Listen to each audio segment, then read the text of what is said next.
himself for. Okay. Hold on. What did he just put in your head? Oh, okay. What's that? What? It's just a beanie, bro. But there's advertisement. That's money. Nah, man. No one can't see that advertisement, bro. Listen, there's no freeness in this world. There's no such thing as a free lunch. And that is quoted in various books. You just need to check it. But anyway, let us start. Welcome to The Fight Is Right, as Gary has just put up in the screen. Alexander Wilson, congratulations for coming in, be the first one in to comment. What you saying, my brother? Come on, as we say, let us start the show as we always do in those wonderful, glorious, and magnificent words. Dream it, believe it, become it. Come on down. Yeah. Tunde and Spencer. Look, Ton, pleasure, man. Pleasure.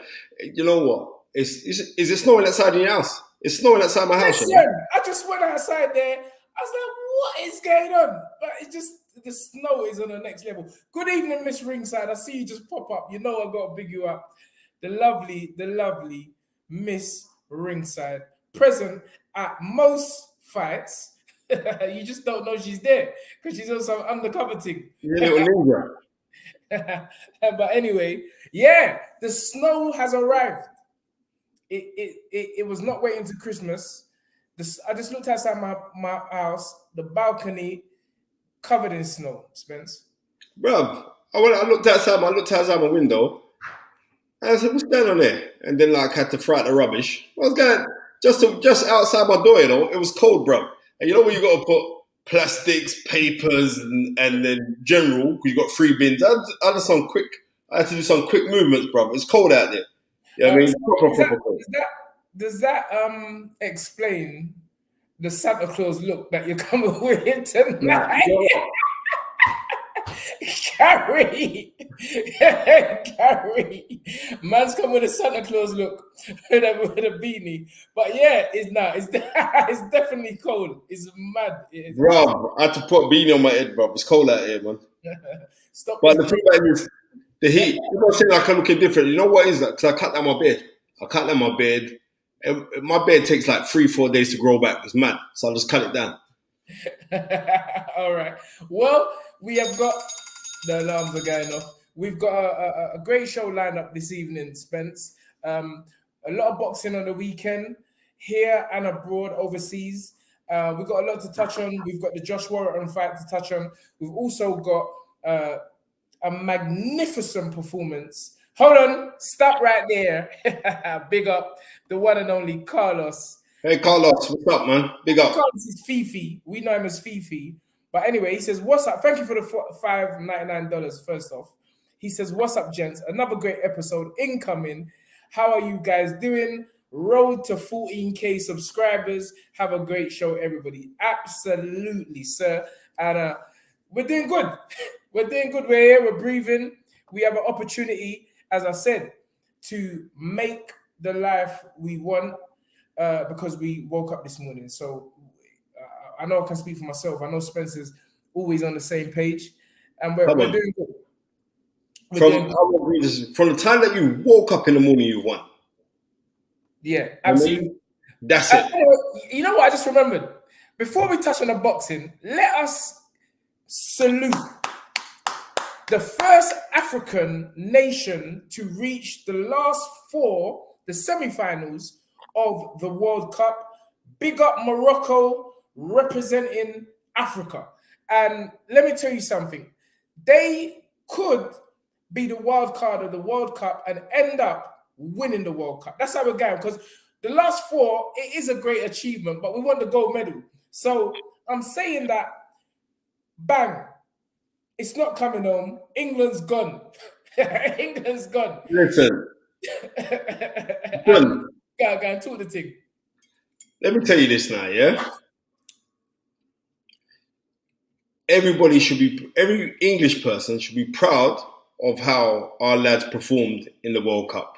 Absolutely. Now, that's number 1. But number 2, you got to realize they were going up against France. Let's just be real.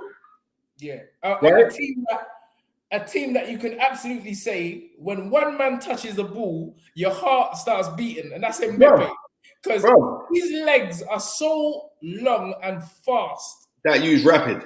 It's incredible. He's rapid. When he touches the ball, it's problems. But yeah, we done well. We didn't embarrass ourselves again. It's funny because penalties is never a way you want to go out of the World Cup, but it seems to be England's curse. It is England's curse. Yeah. But this is what I want to know is this, like, do you understand the pressure, yeah, that my youth must have been undertaking that penalty? What's his name? Harry Kane. Yeah, Harry. But it wasn't only that, The first penalty, there was a lot of pressure on him as well because we were down 1-0, and that was to equalize, get us back at our foot back in the game. He done that, but the second one, the pressure was immense, and I always listen to what people say prior to going into any sporting event, and I always feel that England, for some reason, we have this kind of like defeatist attitude. You know why it's true? Go on. It's the tabloids, right? When the tabloids ain't really backing man to back, man. The tabloids are backing man to fail. So they just like, the tabloids already got their prints up, ready to slate off certain players, right? Man said Harry Kane is the AJ of football. No. What's going on? No, listen to me. I love business. Harry Kane is a bad boy. I like Harry Kane a lot. Yeah, you know what I mean? But all I want to know is this: on that second penalty, I thought he was practicing for NFL. No. Off-cut greens. You know what? The eyes don't lie. And believe me, even the first penalty, I was like, nah. The man's, like he stopped, he started. I said, what's going on? Is this like, and then I thought to myself, it must be a little tactic.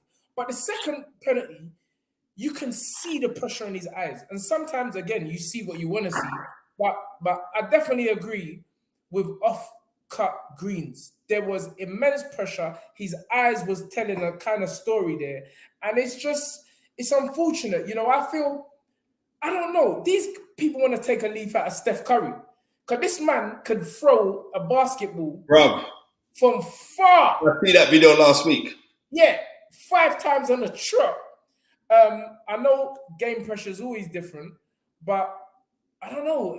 We just don't seem to be able to get it right when it comes to getting these penalties in great moments. That was a moment to be great. Defeat mighty France, move on to the semi-finals, face Morocco, bush, bust up Morocco, bam, finals. We're going clear. Yeah, for real. But, Ton, I'm going to be real with you. Morocco are on fire. Absolutely. And you know what? I'm going to be real, right? It's a pleasure to see how Morocco's going on. And not only that, but the display of humility by all of the team members afterwards, how they all bust prayer together. I'm like, that's beautiful.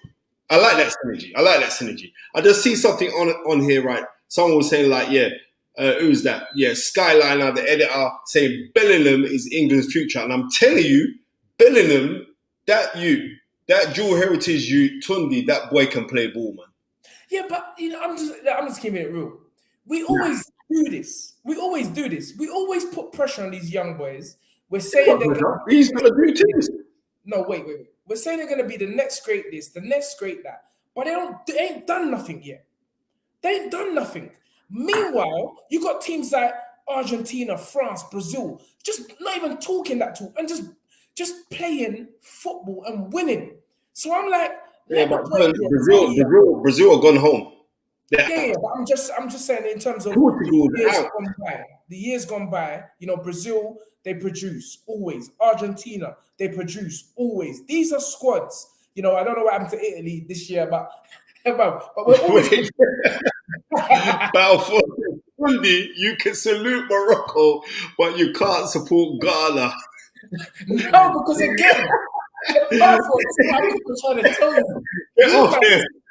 Balfour, let me try to tell you, because this is funny, because this is a boxing show, but we're just going into football. But Balfour, World Cup's a big thing, bro. Balfour, this is what I'm trying to say. you got to get past this tribalism business. As an African man, you got to get past this tribalism. I'm from Ghana. I'm from Nigeria. I'm from Togo. I'm from Lagos. I'm from Benin. I'm from this. It's just Africa. It's just Africa. So I'm supporting the fact that a Moroccan side who is part of Africa made it to the last four. If it was Ghana, I would have said, big up Ghana, the first African nation to make it to the last four. But it wasn't Ghana. It was Morocco. So why must I not big up Morocco? Bro, fam, Thank you very much. I keep telling you, let's just get past this minor mindset and let's move forward. But anyway, I'm going to continue to big up Morocco. They were the first African side, and I'm going to say it. But anyway, going back to, all right, T786's Benetton's mental strength is unreal. Again, I'm not throwing no stones, but we never won. Yeah, but what TP786 is trying to say is like, for a young man to go off there and perform in the manner that he was performing, he was showing real. You know, like certain men are like frightened when they run World Cup. When you run that. What about Saka? No, Tunde. Let me tell you this. You see, what I'm trying to say. Wait a minute, but we never know. We know about Saka already. We never know about Bellingham. Bellingham was coming to the thing last week, so we know about Saka. Saka played excellent. Saka is one of the top players of the World Cup. Yes. Yeah, I mean, and he voted that already. He's in the top 5. Yes. Yeah, I mean, Saka played excellently well. Yeah, I mean, very brave, and also, you know when you're a bad boy, because all of the marksmen in France were on Saka, you know. Of course. Like they had their little team meetings and said, "There, mark this one, that little one there, that one there. Mark you watch him. Saka's a bad boy. Salute to him as well." You know what I mean? Joe Barrow, because you know me, I like the stones coming at me because I just dodge them like the Matrix. Joe Barrow says, "So Tunde, you don't want Bellingham to play for your team? He's 19." I'm not saying this. What I'm saying is we gotta stop praising. Not praising, because you have to praise it, because it's all about, you know, bigging people up. But we've got to stop talking about these people as if they've made it. That's the reality of it. We ain't won a World Cup since 1966. Why are you talking about a young boy coming through? We want to talk about a young boy coming through that is a World Cup winner. Then you can say, yeah, bam, this used mental strength. Show me your mental strength in the semi-final. Show me your mental strength in the final. Show me your mental strength when you win the World Cup. Don't be telling about the mental strength in the last 16 or the last or the quarterfinal. I want to see it when we win. How you like that one? That's what I'm trying to say. We got to get this. We got to change this mindset. There's obvious something is wrong, because people may fire me or throw stones at me for saying what I'm saying, but let me just do a bit of maths. You add up 1966, or is it 56? I don't even know. 66. Don't take liberties. It's 66. 66 plus 2023. We're getting 23 now. How many years is that? What are you talking about mental strength? We want gold medals. Sorry for the shouting. I'm shouting. We want gold medals, bro. We want gold medals. I'm sorry. I'm not propagating this mental standard. I want us to win. I don't want to keep on for every 4 years phoning up my dad and saying, we lost again. We lost again. What's the matter with us? Every 4 years since I've been born. Work it out, Spence. Since you've been born, England ain't won no World Cup. What is going on? You're talking about mental strength. Oh, Miss Ringside, come on, man. Back me up on this one here. Come on.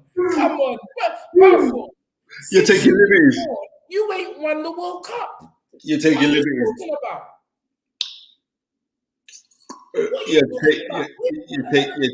You're taking liberties. But Gary, I will check. Is our first guest coming up? End of the day, is this unprompting Bellingham because the youth 19. sorry. Anyway, go. Anyway, carry on, Spence.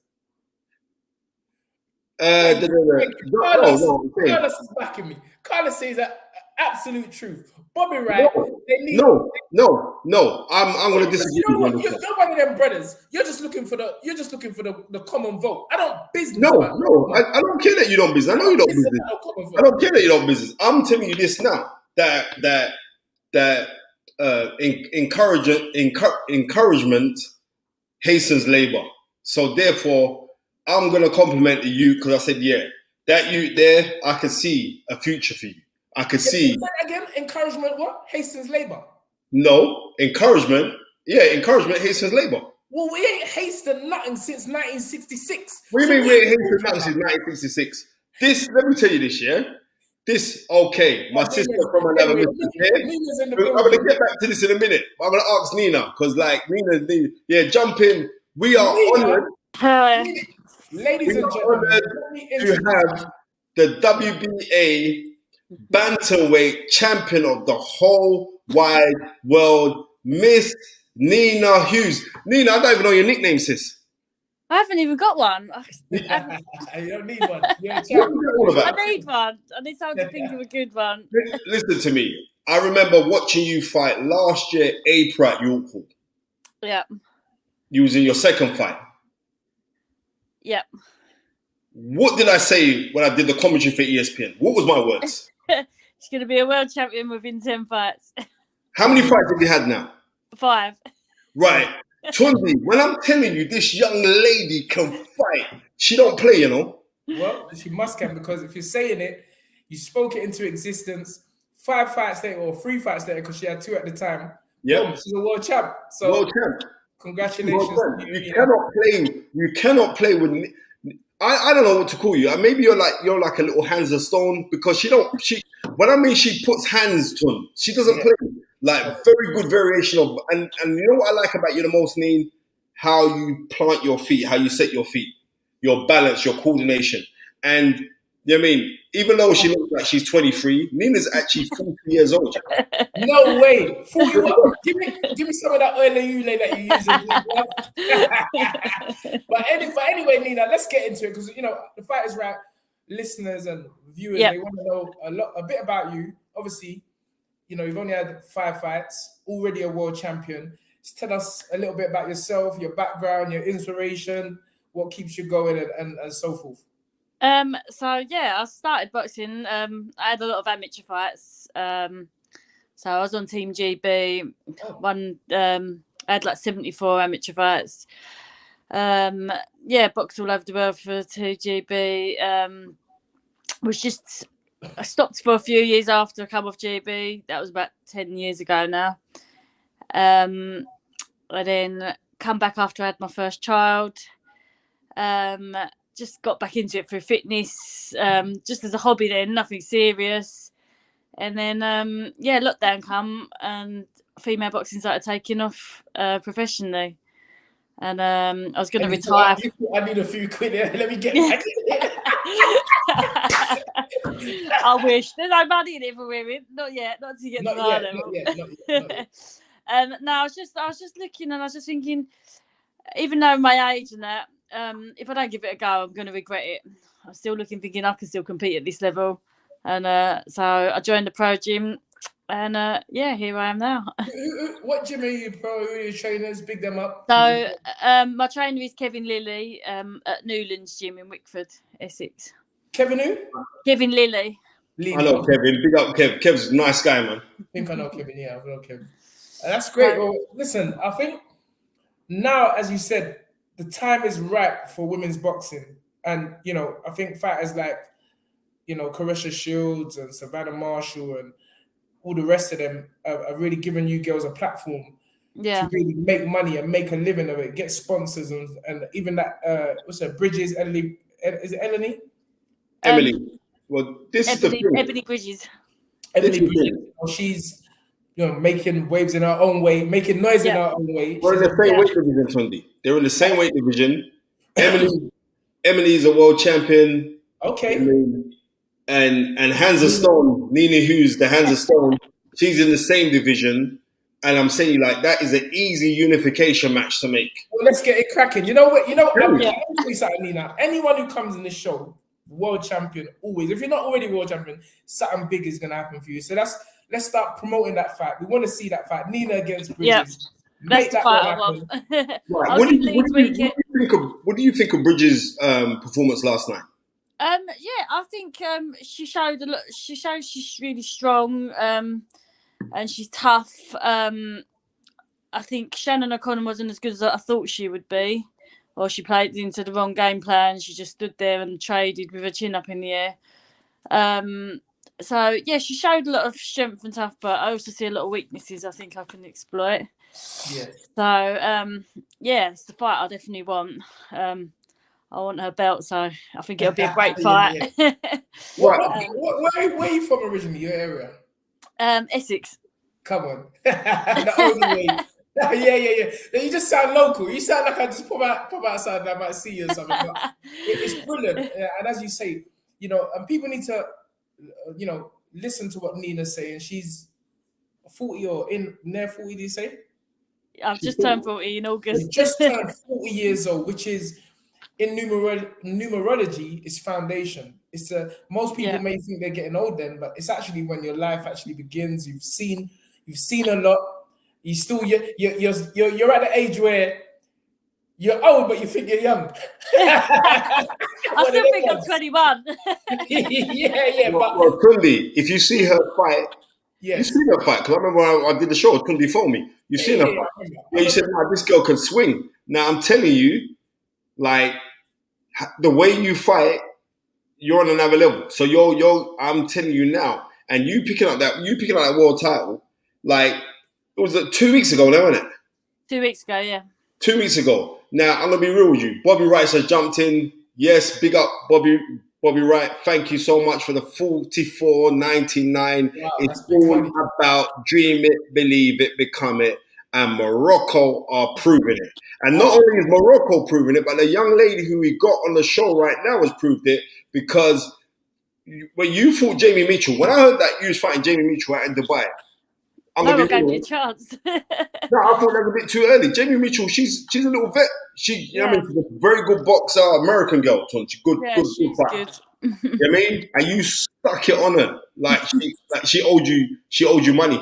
Nina, so have you currently got a promoter? So I have now, but I did really struggle because of my age. No one wanted to sign me. No one gave me a chance. Yes. Everyone said I was too old. But and then Eddie gave me a chance to fight Jamie Mitchell, and if I won, he signed me. So well done. There we are. I proved myself, but yeah, it wasn't easy. I've really struggled to get anyone to take notice and take me seriously because of my age. So it's been tough, but finally it's worth it. And yeah, I've got the world title and proved myself.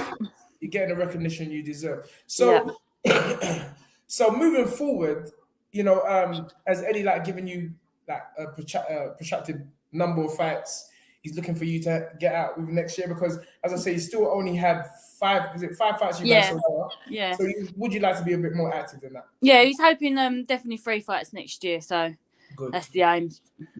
First one end of March, early April. Then probably summer. What would you say to older women or men in boxing? Well, don't forget about the men for a minute because they've been here for a long time. But women, maybe from 30s upwards that maybe feel that they're too old, because it's a perception, isn't it? People think 30-year-old, 40-year-old. What would you say to those probably on the outside, maybe just doing as you done, which was forgetting about it, going off, have a child, doing it for keep fit, and then 5 fights later you're a world champion? What would your advice be to, I'd just say you're only as old as you feel. You know yourself how you feel, and I still think I'm 21, so I don't feel old. I still feel fresh. I didn't start boxing until I was 26, so it's not like I've got miles on the clock. I think it'd be different if I started when I was 12 and I've been doing it for that many years. Your body is going to be gone. But I think because I started when I was 26, I also had a few years out. My body's still fresh. I still feel good. I'm still improving all the time. When I think back from when I first walked into the gym to now, in a year, how much I've improved, and I'm still getting better. So while I'm still improving and I'm still getting better and I still feel good, They might not carry on. We've got a question here for you. Oh, you want to read it, Tom? Go on then.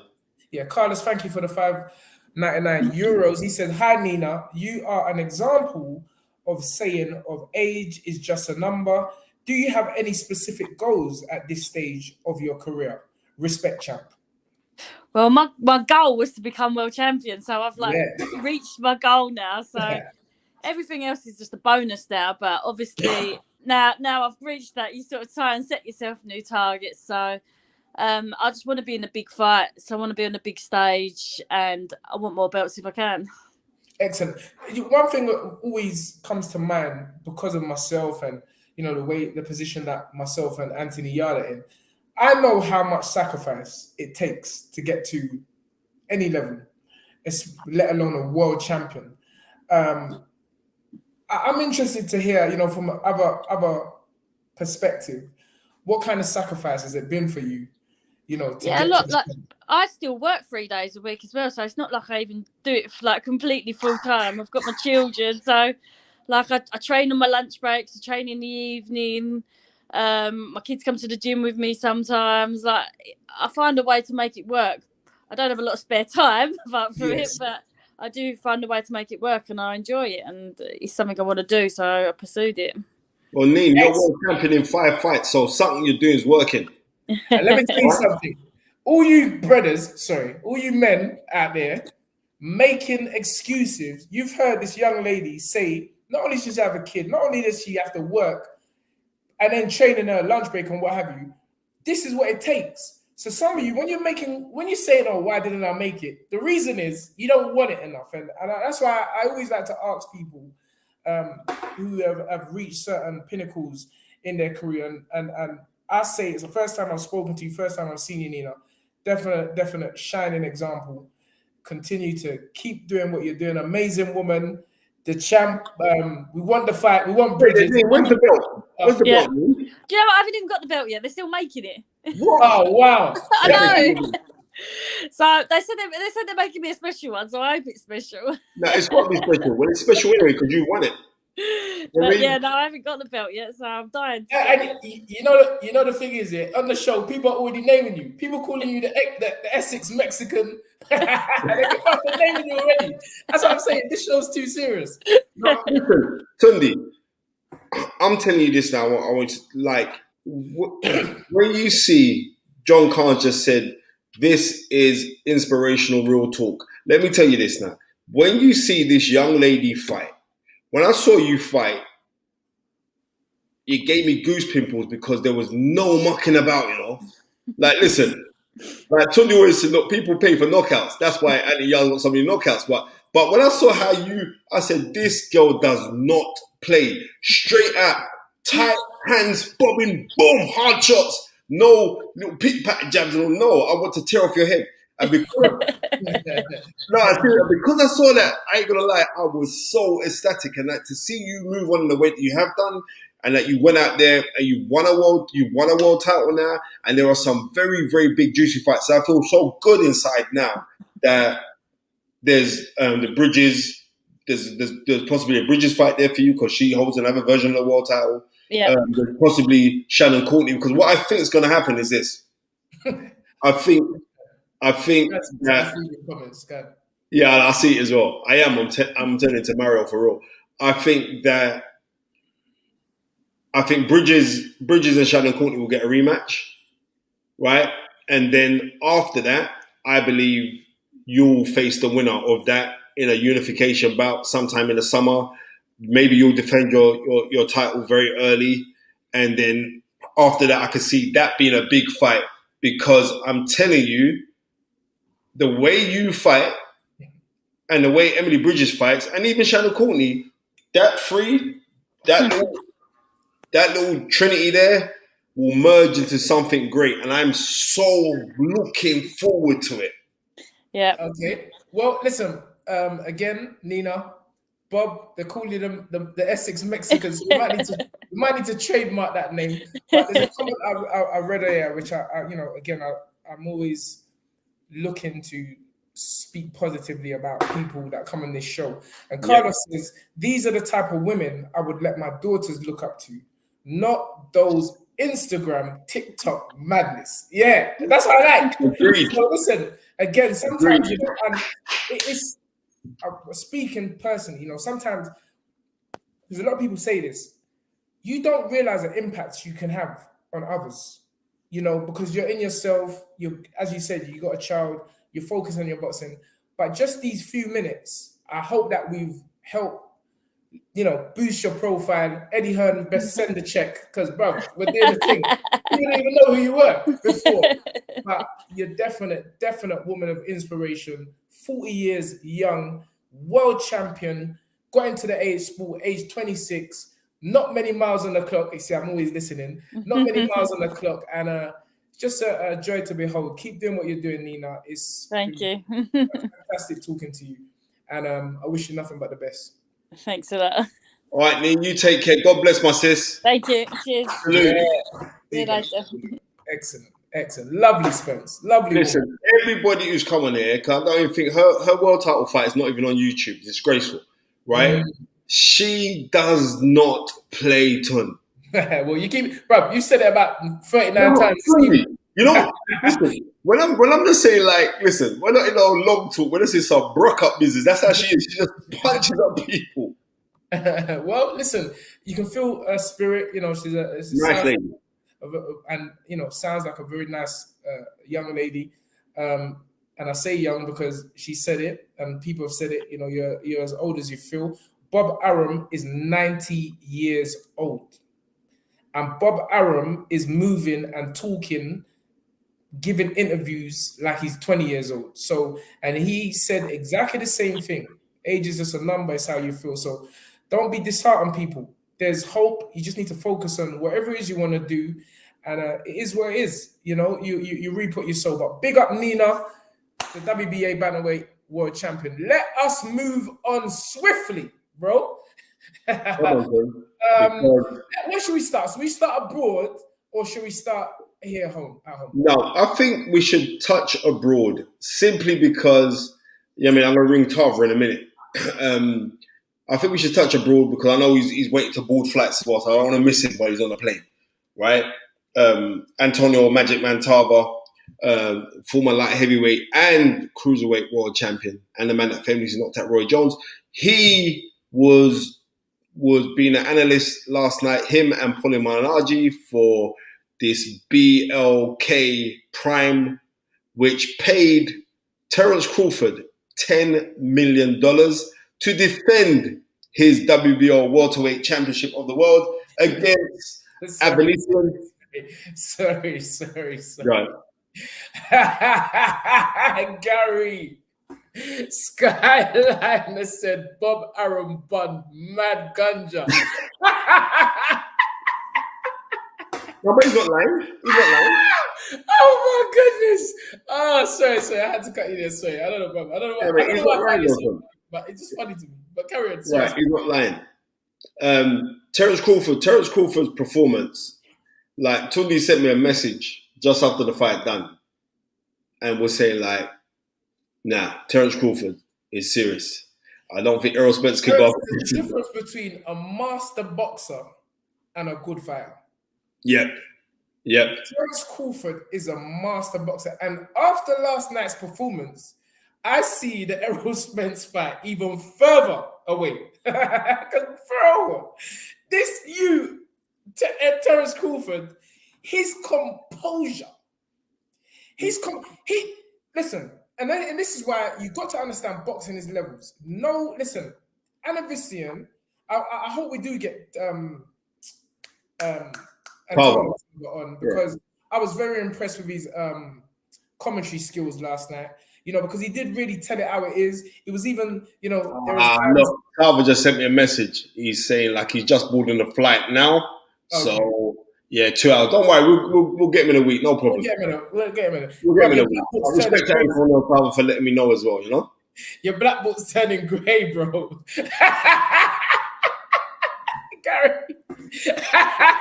Gary, man's black book is turning grey.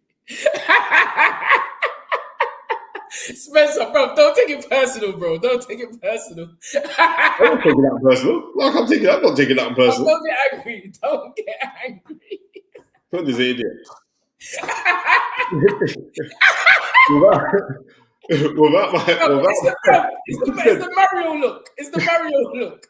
No, I was looking at the phone. No, bro, it's the Mario look.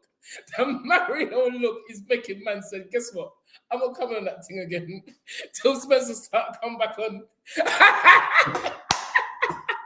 Till Spencer start wearing suits again. I'm not, bro. If he's moving like that, nah, he's gone down. The frequency's gone down.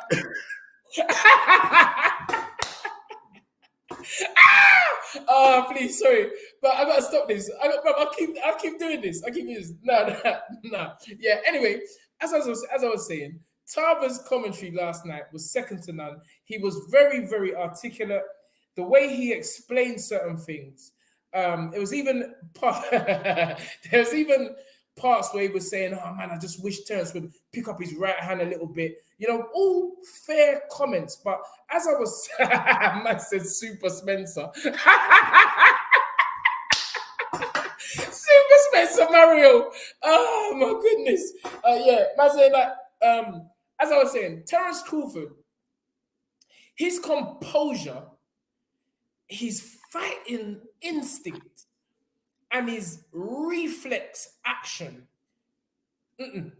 That one there, I'm telling you, Spence, he's been a problem for a long time, but this man looks like he's in second gear. And I tell you why, because in the Porter fight, I think it was someone said to him, yeah, you might be down a little bit. It's close. Yeah, he went, all right. Yeah, he said, all right, cool. Stepped it up, next round, stopped him.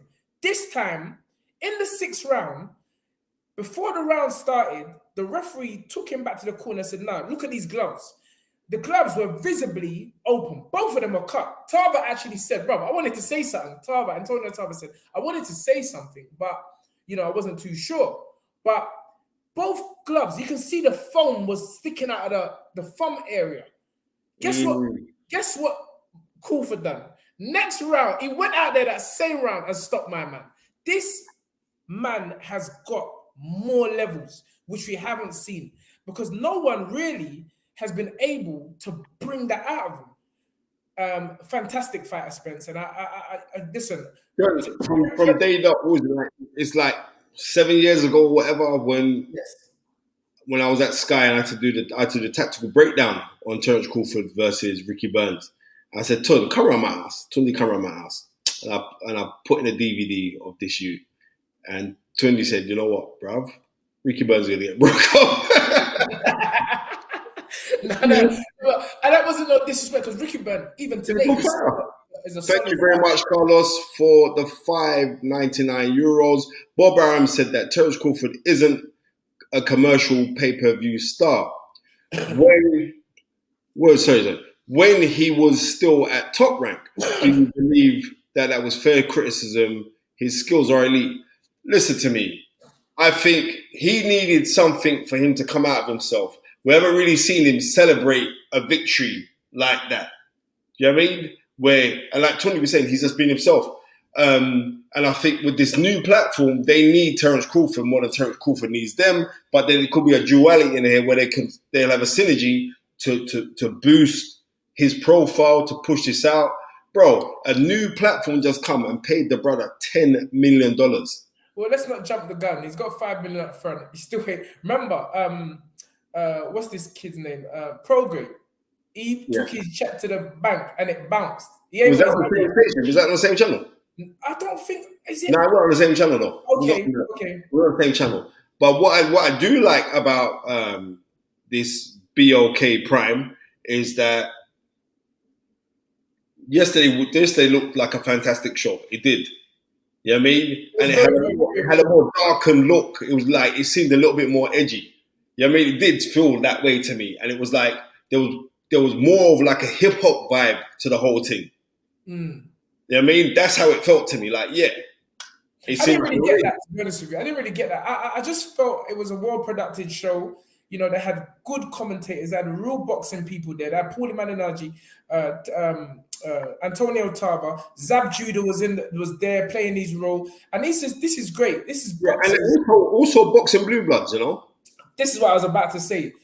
Big up my brother, boxing blue blood. So used to seeing him in his room, commentating, giving fight analysis. But again, bringing in a brother from a podcast platform onto the main stage and really giving him the opportunity to speak so well. I love these little breakdowns. He was giving his opinion at in between the fantastic. Big up Blue Blood Boxing. That's my man. I put a message like, congrats, man. I like that, man. Yeah. Okay, Prograde was on Marv Nation. But yeah, and he's got a very, very, he's got a strong frequency voice. It was very profound on the station. And I like this. This is all good stuff. It's a tough game, promoting. And let's hope that this BOK can I see Adrian Broner. I don't know what's up with the brother, but he done a press conference. His belly His belly looked like Christmas come and gone already. Ton, his belly looked bigger than your bank balance. No, Spence. Don't start all that again. Well, then I've got uncles phoning me for money. Don't be Tunde, stop palming off your Nigerian family to me, because enough times I get these messages from that, please sir. Uncle brother, don't leave me alone. Anyway, so Terence Crawford, tremendous performance last night, stopping a very game David Adevisian. And again, it shows you the levels, which is what we was talking about when we were speaking about Josh Kelly the other week. This is serious business, and if you think what Adevisian done to Josh Kelly, is it Josh Kelly? Yeah, Josh Kelly. And what he's done to other fighters at that level. I mean, Tarver called it B+. So you got to remember, if a B+ fighter is doing that to top British fighters, we got to step up our game, because there's serious levels in this thing, and I think Terence Crawford is the elite. He, in my opinion, I know they talk about this Inui, who's fighting Paul Butler on Tuesday. Remember, that's going to be an early start. I don't know what time. I heard him on the ESPN broadcast. 1 second, sir. The great Antonio Tarver, thank you for joining The Fight Is Right. Because that little black Nigerian tried to tell me about Black Books losing its power. Man, I could barely hear, and I'm on a flight right now, guys. We got to do it tomorrow. I'll tell you. Cool, no problem. They're not gonna let me. No problem. I just wanted to hear your voice. You done excellent work yesterday. Tunde said you done excellent work yesterday as well. And we just want to say big up for this. Bless us for The Fight Is Right. But we'll grab you in a week, man. All right? Travel safe, my brother. Man, I appreciate it. Love, my brother. All right, talk. You know what, Spencer? The older you get, you coming like my dad. You don't let the people talk before you before you start your next thing. That's how my dad is. And then my dad just put the phone down. Like, hold on, bro, where are you, dad? Big up Antonio Tarver. Yeah, you know what I'm talking about, innit, Gary? But big up, you know that I rattled him, fam. Sorry, I'm teasing. Yeah, Spencer was hurt by the comment, I urge anyone to rewind the tape to the part where I said it. And Spencer's whole energy just went down. Bro, I was reading messages, bro. But I thought, let me just read you anyway. What was that? Sorry, Neil Simpson says, go back to Neil Simpson's thing. Yeah, Neil Simpson said, Blue Blood is probably the fairest out of all those bigots at LBDC. Hopefully, he'll distance himself from those imbeciles. You know what? Listen, good. I'm not into no political talking right now, right? You know what? I'll be honest with you. This is why I'm glad I am the way I am. You know what? It wasn't that. I only saw the big up, so I only saw that bit. I didn't see the rest of it. I don't even know what they're talking about. I just think I treat people and they treat you. Well, we ain't finished yet before we go back onto the English side. But yeah, so going back to the Terence Crawford fight, he's made a decent fighter really look like the level that he is yesterday. Because I was interested to see how the first 1 or 2 rounds would go. And, Crawford boxed, used his jab beautifully, stepping side to side, dipping when Anavisian came inside. And it was just a great boxing masterclass, really. Finished him up with a shoulder, left uppercut, right hook, and the right hook was solid to the point he laid Anavisian out flat. And, I'm just happy that Anavisian got up, was able to leave the ring, and don't worry, brother, keep your head up high. He's still a good fighter, and he can come back again. So, definitely can come back again, Tom, because he didn't disgrace himself. No, definitely. And even Blue Blood said in commentary, that, Anavisian is making it a competitive fight. It's just that Terence is just too good. That's all it is. And you just have to be honest in certain situations. When someone's just better than you, they're just better than you. You can have the best game plan, you can have the best trainer. It's boxing. Not everybody can win all the time. But the fact is that these guys make it to that level where we have to have an opinion or where we start talking about it. So I'm still on the Anavisian bandwagon. Keep doing what you're doing. He's a humble guy. I've never heard him talk anything bad. He's a nice kid, man. He's a nice kid. Yeah. And he got paid. I think he got paid $1 million for that, right? You know what? After last night, he absolutely deserves it. He did, because you listen to me. The person who you went up against. Number one is this. Who's Evanesian with? Was he with Frank? Yeah. Could you see Queensbury banner on the show? Right, cool. Right. Yeah. So bottom line is this: it's difficult to get any fighter for him to go and fight right now, because he's left Top Rank, right? Top Rank got a couple fighters there. You know what I mean? He ain't gonna do nothing with the zone, because the zone ain't gonna it's about breaking the bread. PBC is long. So they say, right, we need an opponent. They found a decent opponent because Avanesian's a tough guy and he will come to fight. But then we also got to look at it. We also got to look at it fairly to know that Avanesian a few years ago lost to Kavaleskis. Kavaleskis stopped Avanesian, yeah? Terence Crawford stopped Kavaleskis. But no one can't tell me that he didn't floor him. That was 3 years ago now. That was a good fight. Right.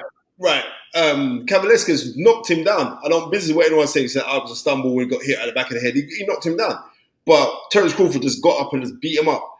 The thing that really impressed me with Terence Crawford, Tunde, apart from his boxing IQ, because we've always known that about his boxing IQ, is how strong he is. He's very, very, very strong. And anyone who thinks that he's going to go in there and try to... Because I feel that's what... let me just say it right, Kwame. Avanesian.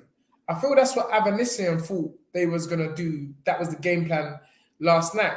They thought they was going to overpower him because he has been bowling over, just running through people. And I think he was surprised at how strong Bud was. And we've seen Bud in training. We've seen him, training with Olympic wrestlers, deadlifting crazy amount of weight. He's a strong guy. And he's definitely the top 147. After last night, in my opinion, he's definitely the top 147. And that kind of hurts me because Spencer's the man. I know we're talking about this young boy coming up. What's the young boy coming up? Ortiz. No, man. Ennis. We're talking about the young boy. But Ennis needs to, not that, again, he's one of those guys like Terence Crawford and like Errol Spence. You're only going to really start hearing him when he has those big fights because he's just running through everyone. But it's a great time for the welterweight division.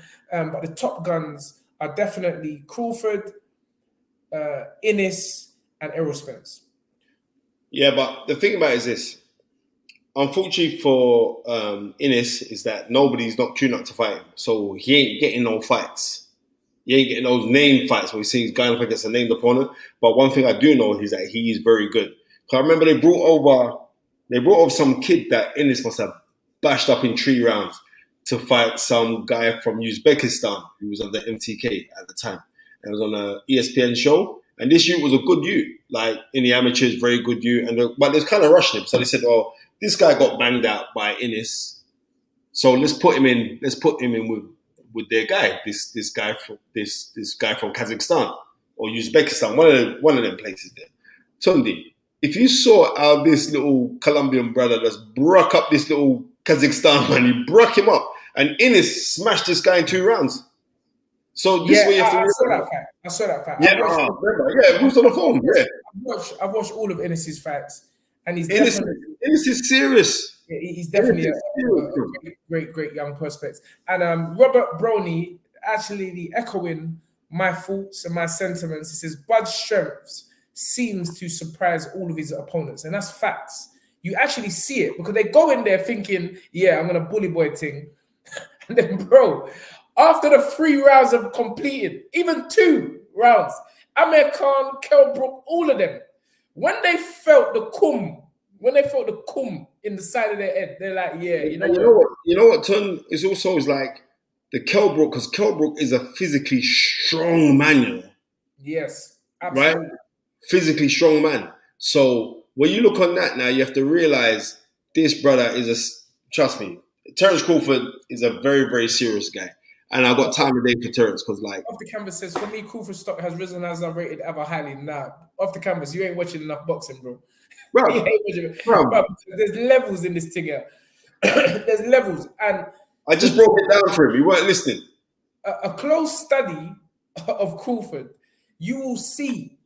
And you did. You just broke it down with the common opponents. A close study of Crawford. It's, you know what it is. And I think I can't remember whose comment it was, but it's talking about Crawford Bud being a pay-per-view star. That's just his attitude. But I've always believed it's the promoter's job to make someone a pay-per-view star. Having said that, there are some individuals who just ain't on it. You can't get them to trash talk or, you see what I'm saying? It's like Ant is not a trash talker. Like there's just certain individuals who just go in there, do the job. But Ant's got charisma, so that's a bit different still. But who knows? Terence Crawford can still end up being a pay-per-view star. I think it's about patience, and I think it's about getting him the right fights. Because he's so good, it's kind of hard to match. Usually when guys become pay-per-view star, there's always that thing, he might can get beat. But with Crawford, guys are not thinking that. They're like, you know what? I'm just going to get my check and then bounce. Because Crawford, it's like you're not beating him. So, but we'll see. There are some big fights still on the horizon, depending on how long he wants to continue in the sport. But big up. I think we've said enough about Crawford. Let us move on to a little bit down the card. Keyshawn Davis picked up 2 early Christmas presents, 2 belts last night, and his stock continues to rise. I know Tim Bradley, Andre Ward. I mean, Andre was very reserved, and I respect this guy so much because he's a master. He ain't really talking the way Tim is. You know, Tim's a bit hype, and Tim is like, bruv, this kid is the new Mayweather. He's making those comparisons. I'm going to be real. I personally don't see that. When man's talking about the new Mayweather, you're talking about someone who is just out of this world. Keyshawn still makes a few little amateur errors. And let's get it right. The guy he fought last night, I think had 7 losses. 7 losses. So it's opponents. What we do know is that he has an undoubted talent and a fantastic prospect. He's putting these guys away easy. That's what we know. He'll go far. He'll go far. Definitely. He's blessed our show enough times as well. I'm going to say this now. Remember, being a solid fighter based on history, and it's not Tunde Ajayi talking, your mindset. You got to have, this is why people thought they can beat Andre Ward. His mind was so strong. Bro, Andre Ward's mindset's on another level. Yeah, so that's where I'm being a bit reserved. I'm like, let's give it another year or 2. You know, there's the talk is good. What's coming out of the camp from Bomac? They're saying this kid is special. But let's just wait. Man said Tim Bradley's on crack. Innis is special. Absolutely. Also, congratulations to Tim Bradley being voted into the International Hall of Fame. So has been Carl Froch. I should have phoned Carl, you know, but I think he must be. I think it's this week, you know. I think it's this week. I should have hollered Carl. You know? And George Groves. Big up and George Groves. Yeah. And John Khan, you see, this is what I'm trying to say. You're saying my boys, but I'm saying Shakur is more likely to be known as a new Floyd than this young man. And that's no disrespect. You know, they both got silver medals in the Olympics. So yeah, the great fighters, but I want to see more of what's the young man's name I just said? Keyshawn Davis. Keyshawn before, but great victory last night. Got a good solid 8 rounds, which is gonna pay dividends later on in his career, and a great prospect. Well done to Keyshawn Davis. We've had him on the show. We had him on the show when he was in the Olympic Village. We've had him on the show after that when he was with his first early days under MTK. Now he's one of top ranks, hottest prospects. So big up Keyshawn Davis. Moving forward, who else was there? Teofimo Lopez. What? I watched the fight, you know. I watched the fight because you told me to go and watch it. I watched the fight. And like as Tunde was talking about mental. And there is a mental lapse. There is something that is missing mentally. All like when he's asking his dad, like, have I still got it? Yes. Kind of thing, right? You can see there is, and the worst thing is this is like everybody heard it. So there's loads of captions out on social media about, oh, have I still got it? Okay. And that's the scary part because you see, like, it takes a special kind of human being to come back from a loss when your bubble's being burst and you repair the bubble and come back bigger and better. It's hard. So, but like I said, I could easily revert back to history. Sometimes a loss is a good thing to make you a better fighter. You know what I mean? Sometimes a loss is. Because you go back, Juma Nelson became a better fighter when he lost to Sanchez. Right? He became a better fighter and an all-time great and arguably Africa's greatest fighter. But certain guys will take that loss and you know what I mean? They take the L and you know what it stands for. L is either for you know what I mean? For a loss or for learning. And certain man can learn from it, certain man can't take that loss. So it is what it is. Alexander Wilson, thank you for the $2. He says, is it possible that Teo is past his peak at 25? Very, very possible. And I'll tell you what doesn't help. The fact that he feels the need to be this social media puppet, clown, doing all these silly dances and eating chocolate at the weigh-in. And maybe that's why I'm old school. I just feel like people have misread what Floyd Mayweather did. Floyd there was a reason. There was always something behind what he was doing. He weren't just wasting energy on social media. He weren't. I was around the brother for many camps. So I know this was carefully structured. And I feel that sometimes, you know, that was a massive win for Teofimo against Kambosis. Against Lomachenko. It was a massive win.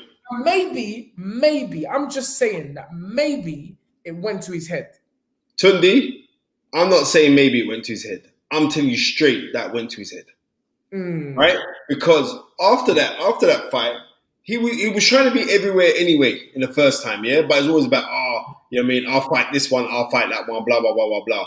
But then when he got that win, and that was an amazing win, because the way how the boxing world, in particular, was boosting up Lomachenko, like this man was a second coming. I see Lomachenko, I was waiting for him to walk on water to rout it.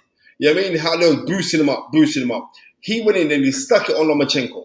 Proper stuck it on him. And he won that fight. So after that now, he's thinking, that's the highest of the high. You know what I mean? That's the high, because Lomachenko at the time, they were saying Lomachenko was pound for pound number one. No, they went further. They said this guy is better than Ali. Well, Tunde, that's Bob Arum that said that, isn't it? Yeah, Bob Arum and many of the top rank, Russ Abner, all of them saying this guy is the best. Listen, but we also heard the question that from my man earlier that Bob Arum buns too much ganja, so I can't listen to Bob Arum. Why you have to go? Shut up, man. Just be quiet, right? But I understand you're trying to sell a fighter in America who English isn't too good, but whose skills are very high, right? But I know there's other people that I got into an argument with. There was a team to me that, no, Lomachenko's going to go there. No, I said, Lomachenko couldn't fight Roberto Duran. Man's telling me that, no, I'm not going to call the person's name right now. You know what I mean? But no, Lomachenko is going to be the greatest fighter of all time. I said, are you stupid? But this is one thing. The thing about this, Tunde.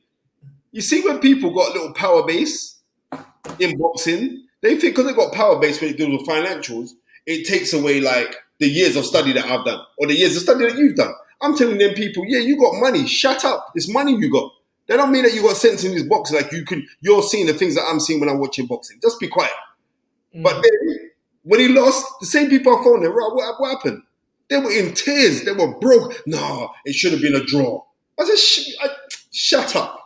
You know what I mean? Don't gasp. Look, there is nothing new under the sun and nothing old under the moon. And all you got to do on this thing here is this, like, knowledge is key. Sitting down and studying is key. So when you do watch things, you realize that certain men ain't doing nothing. They're not reinventing the rule. They're not reinventing it. There's certain men that can bend the rule. But don't try to trick me with this, how great it was. Lomachenko lost.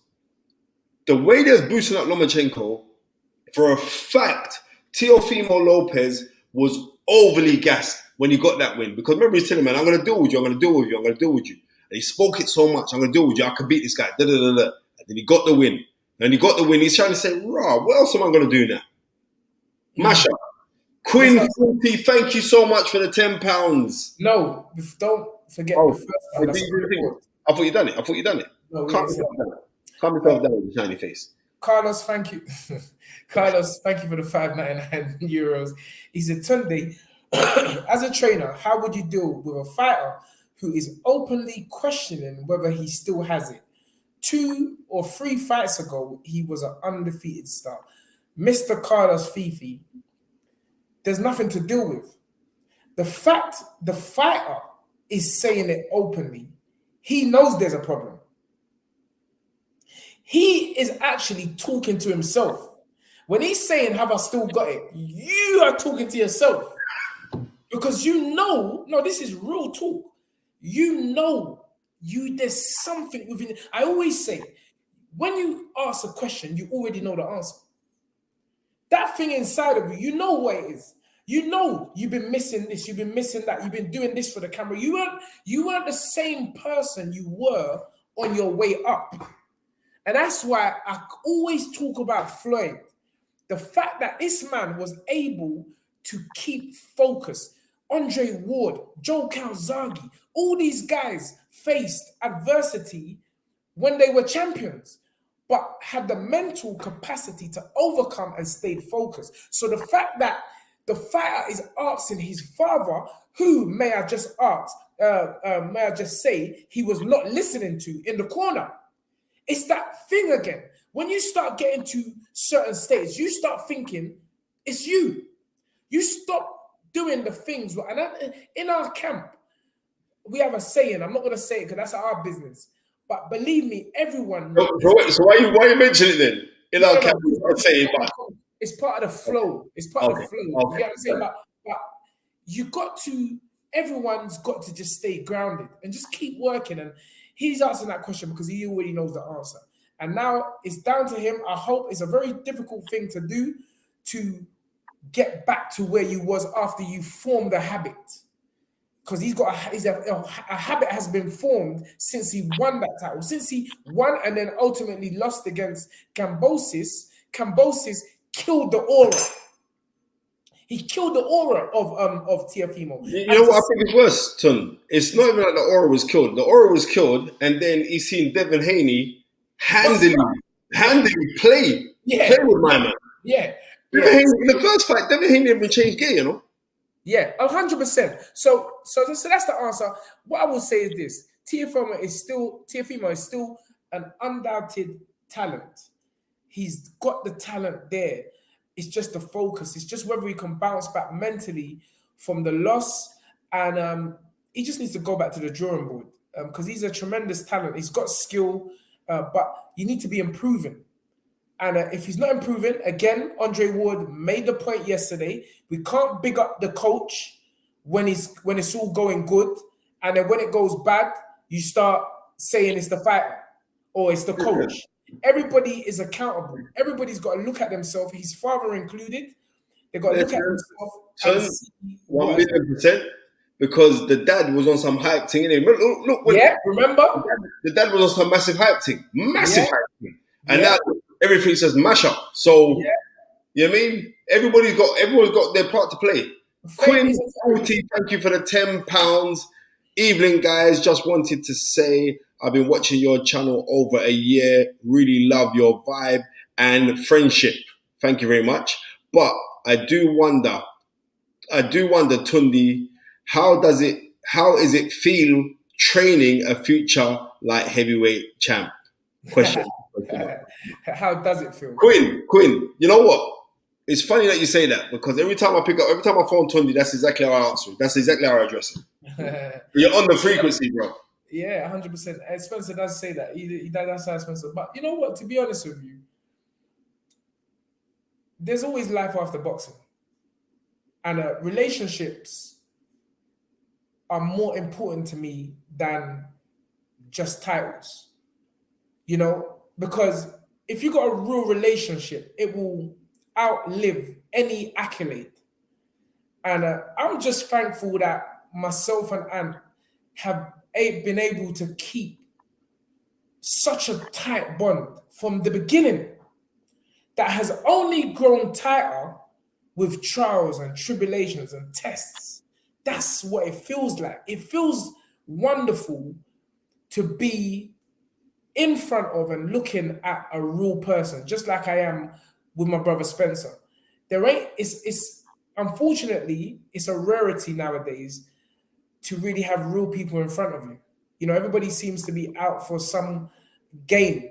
And I've never been that kind of person. I'm like, brother, if you don't like me for how I am, I don't want to be your friend.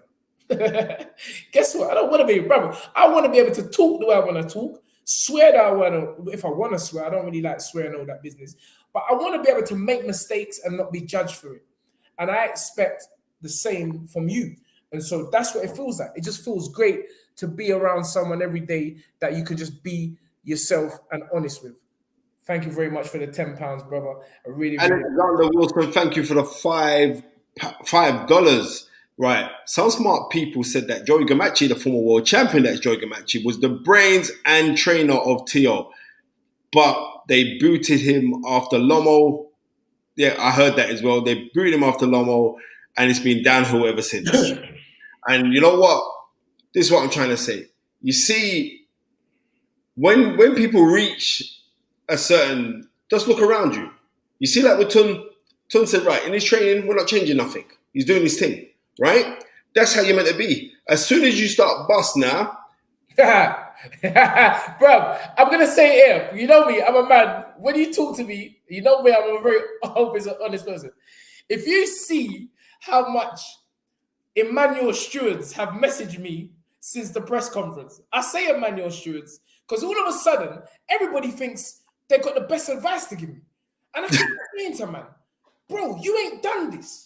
So are you all of a sudden, man's sending me, listen to this one. I'm going to say it, bro. I know JFK is online cracking up right now because I had to send it to him. Joe Kadua.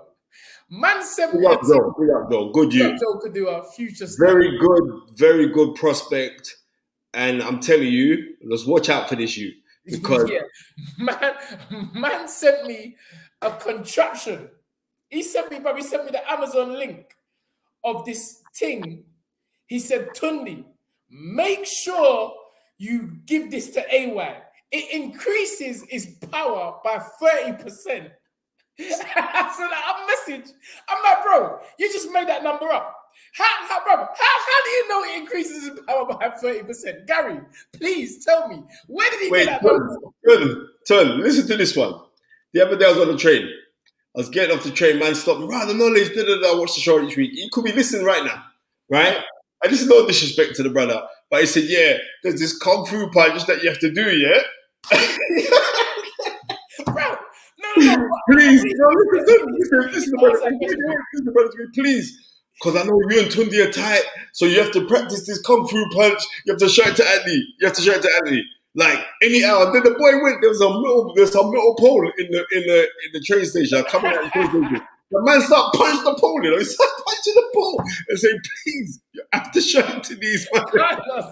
Carlos, where did he get that number from? What? No, why couldn't it be 28%? Why couldn't it be 10%, 15, 45? Why does it have to be? No. It increases your power by 30%. No. Hold on. So get out of here, man. Get out of here. So hold on. Man's been training for 10 years.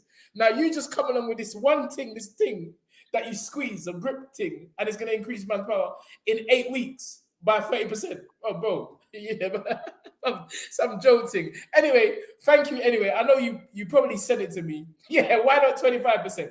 You probably sent it to me with good intentions and a good heart. But bro, I'm not changing nothing. We are not changing nothing. Nothing. Again, I keep saying this. There are literally under 2% of fighters that ever fight for a unified, undisputed title. Ever. In boxing. Ever. So why would I start changing it now? It just doesn't make sense. And again, if you do it one way, they say, why don't you do it that way? If you do it that way, they say, why don't you do it that way? So you know what that says to me? Just do what you're doing. And just don't listen to nobody. Always be confident in your own choices and your own decision and run with it. The best thing you could do is evolve it over time. But it don't change. Finish what you started. Yes, come on. Big up Quinn, 40. I also effing love how you block negative fools every single day, if need be. They don't come too much now because it's only, as Barry Cobb says, good vibes only. It is polarity. I say it every week. Good, bad, up, down, positive, negative, left, right. You just choose which one you want. And big up Bow for man's called, my brother calls me that all the time. Jay always says. Also, let's touch on Josh Warrington. Josh Warrington losing his world title. Yes. We got because I saw that you Lopez brother when he this time last year he fought Isaac Lowe. You know what I mean? Isaac Lowe was doing very good with him, but he just got some different kind of freakish power. Because every time he attacked Isaac Lowe, he drop him. So when I heard about this fight happening, I'm gonna be raw. In my mind, I'm saying maybe Josh Warrington be able to, because Josh Warrington is very, very strong. He's deceptively strong. Carl Frampton was saying, like, you'll look at his record and think he ain't knocked out no one and blah, blah, blah. But he said he's very, very strong. And you got to be strong. You notice when you're not an out-and-out puncher, you're usually physically strong and also got good engine. You got engine. Like Pernell Whitaker. When people talk about, Pernell Whitaker can't punch, yeah, let Pernell Whitaker start licking your body, you'll find out what's going on. So Sorry. Lick, for those of us who are not, that means hit you in your body. Sorry, carry on, Spencer. Yeah. Right? Yeah, so I'm saying to you, like, when we look on him, we're saying like, he's a good fight. Thank you very much, Alexander Wilson, for the $5 again. Alexander, you're always supporting, man. I really appreciate you, know. Well, me and Tunde and Gary, we really appreciate you. I just found out that Amor Williams' trainer, Dwight Pritchard, fought Chavez and Merrick Taylor back in the 80s. Yes, he did. He was a very, very good skill star. He was a lightweight and junior welterweight back in the 80s, and he was skillful. He was skillful. But Amor Williams, even though Amor Williams is fighting Felix Cash, right? Felix Cash. I don't know if you saw the interview, you guys. Anyone on there? You saw the interview? That was so funny. You know, Felix. I'm just going to be a real thing. Felix, when I look at his face, his voice and his structure, his voice doesn't match up. Yeah, because you know what? He's from a traveling family, but he's not born in Ireland. That last night. Yeah, he's not born in Ireland. He's just because his parents, he just speaks like he's like. Listen, I'm a traveller. I'll knock your spark out. He said, "No, you come in with that. We'll knock his spark out, bro." I'm like, "Yeah, this brother's on smoke." Like, he cracked me up, but he's gonna need to step it up a little bit if he's gonna be. No. I believe that he will step it up a little bit for this fight because Ammo Williams is decent. He's a decent fighter. And but bruv, Cash bad him up though. Cash he did. He did. The guy didn't know what to do. But he said, "Look, I know all about that." That was funny last night. I was like, yeah. The one thing about these men, he said, "Listen, I'm a traveller. I don't care about you. I'm a traveller. So I'm telling you how it goes. You don't come in my place and start talking all that nonsense. I'll knock your spark out, mate. I'll knock your spark out." I'm on full, you know what, bro? I'm in these man's territory. Let me just head out. There was no smoke right now. But I don't know. That performance, again, last night, left a lot to be desired. And I feel that, I don't know. Ammo, another one. He's another one. When we touch on the mental aspect of the game, I'm not too sure about him either. Yeah, but the thing about it, with Ammo, he's actually come out and said he was suffering from mental health issues and everything else. Like, he was doing some kind of dubious stuff over on the internet and stuff, and like people, he must have slagged off. He heard he was, but he come out and said, "I'm actually suffering from mental health." So because of that, then I've got to say, all right. I mean, I respect anyone who can come out to say that, right? So off of that, but I'm just dealing with boxing. Now, last night's performance, Cash, I think Felix Cash to win this fight. I think Felix Cash will win. Your Wi-Fi is doing a madness again. I told you about this Wi-Fi business. It's you, man. I bought it from the Nigerian man down the shop. Is it back? Is it normal? Go on, carry on. It keeps on cutting out though, but carry on. All right. So you're frozen again. You look like the old man from Desmond. You look like Porcupine from Desmond, bro. Right. So I'm saying to you, Tunde's the living Matthew, you know. Just put back on the glasses. And on top of it, Tunde's from Peckham. So you know Tunde's Matthew. So I'm looking forward to that fight because I know that Felix Cash will not be the Felix Cash that we saw last night. Felix Cash has a boxing 10 months.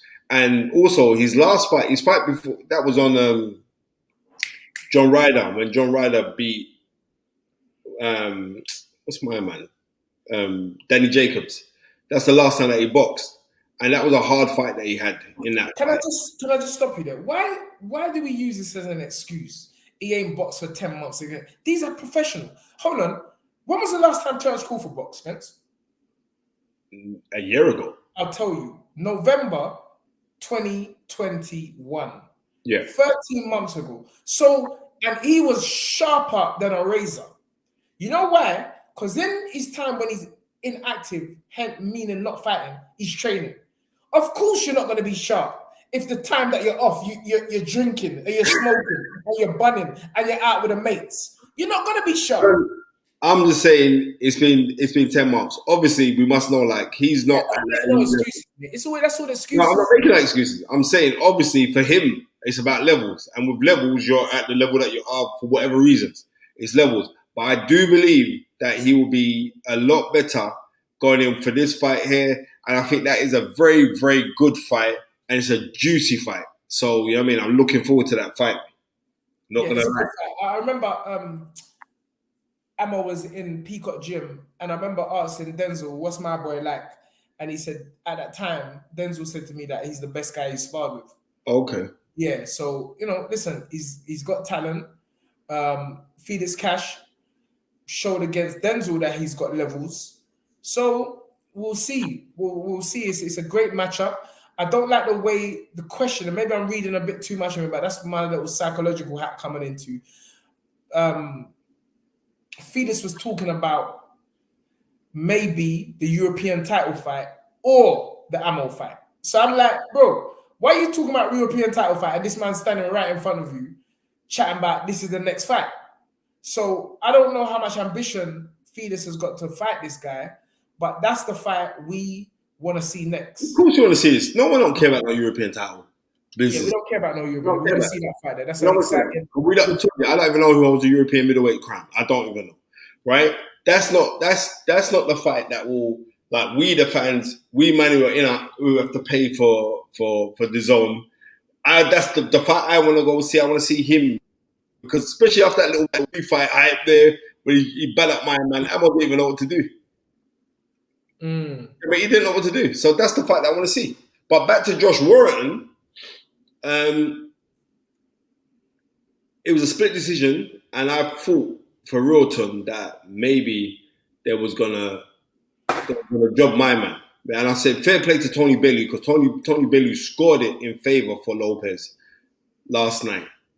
But he was moving like Mexican Pacquiao last night. Bruv, he got some mad style in it. A weird style. He's got quick hands. He's got very quick hands. Good body attack as well. And he's a Mexican. So you know the body, the left hook to the body is like bread and butter to all Mexican fighters.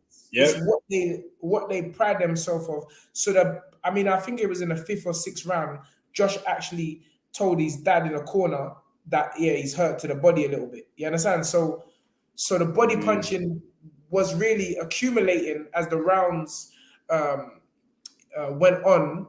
And I have to say, the right guy won last night, Spence. And we just have to see what Josh Warrington does now, because he's always been that guy. And I mean, this is why you got to be very careful what comes out of your mouth, because it's like you're talking this thing into existence, because he kept on saying that I've never felt that I get the respect. I've always been a nearly man and everything like that. So you're putting yourself, it don't matter what people say. I keep telling you. Who was saying it? Josh Warrington? Yeah, Josh Warrington. Stop worrying about what people saying about you. Sorry to interrupt you there, right? What was he talking about today? The man beat Lee Selby, right? The man beat Carl Frampton. Yes. Right? That's what you got to focus on. What are you talking about? Like a nearly man? You're too... Maybe, hold on.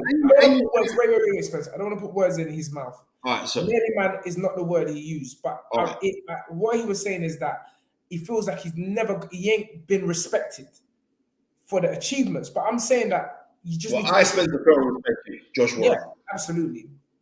He just needs to stop. It's easier said than done, because we live in a world, we go out there, we hear people say your friends hear the same people, but stop worrying about what they're doing. Focus on yourself. Praise yourself. They always say, self-praise is no recommendation. Who says? Yes, it is. Because if I go telling myself I'm this, I'm that all the time, I believe it. And the most powerful thing is not what comes from outside of you, but what comes from inside of you. So anyway, let's move forward. Josh Warrington, where next? Big up Alexander Wilson, thank you for the $5. I thought the ref in the Warrington fight was awful. He didn't warn Warrington for any of his illegal tactics. Kidney punch injured. The kidney punch injured. No. But I'm going to be honest with you. I think he made a bit of a meal of the back punch business, because he done some, it was too much. I'm not the one feeding it. I'm not the one having to take 8 ounces of leather on the back, on my hip, the hip kidney area. But sometimes I'm looking at these, but I'm like, bro, you like footballers. You like the footballers doing a little dive. It's too much. But he was in a tough fight, and Warrington, I think the last 3 opponents of Warrington have all been cut by him. So that's why he's been labelled this dirty fighter that comes with dirty tactics. And the Lopez camp was even complaining about it before the fight. Well, the thing about it is this is like Warrington's style is like gloves very high, and sometimes he's not even turning the fist or the punch. He's punching like this, like straight here. And like when he does, he comes in so you can't attack him. So when he does come in, he does come in with the head. Do I think that he's deliberately trying to come into the head to smash you with his head? No, I don't. Right? And when he's in there and he throws like cuffing punches. And it's those cuffing punches that they're deemingly rabbit punches, because they hit you at the back of the head, they drag you down. That's just his style of fighting. You know what I mean? That is just his style of fighting. Will I turn around and say that he's a dirty fighter per se, like he's intentionally being dirty? No, I just think that's his style of fight. So no. Lopez now, after 29 fights, moves to 27-2. Never been stopped. Beaten earlier in his career by prospects. Was on a 3-fight KO streak before the Warrington fight. So it was always, and you can actually hear from the commentary prior to the fight that they knew it was going to be a tough fight for Josh. Ton, I told you, when I saw he was fighting that brother, I said, listen, that Lopez guy comes to fight, he's tough. He's very tough. Like I said, my initial feeling was, I think Warrington will just have a little bit too much experience for this because he's very rugged. But he come up second best. Now Josh Warrington's got to regroup, and we're gonna have to see what's gonna be there for him to go do right now.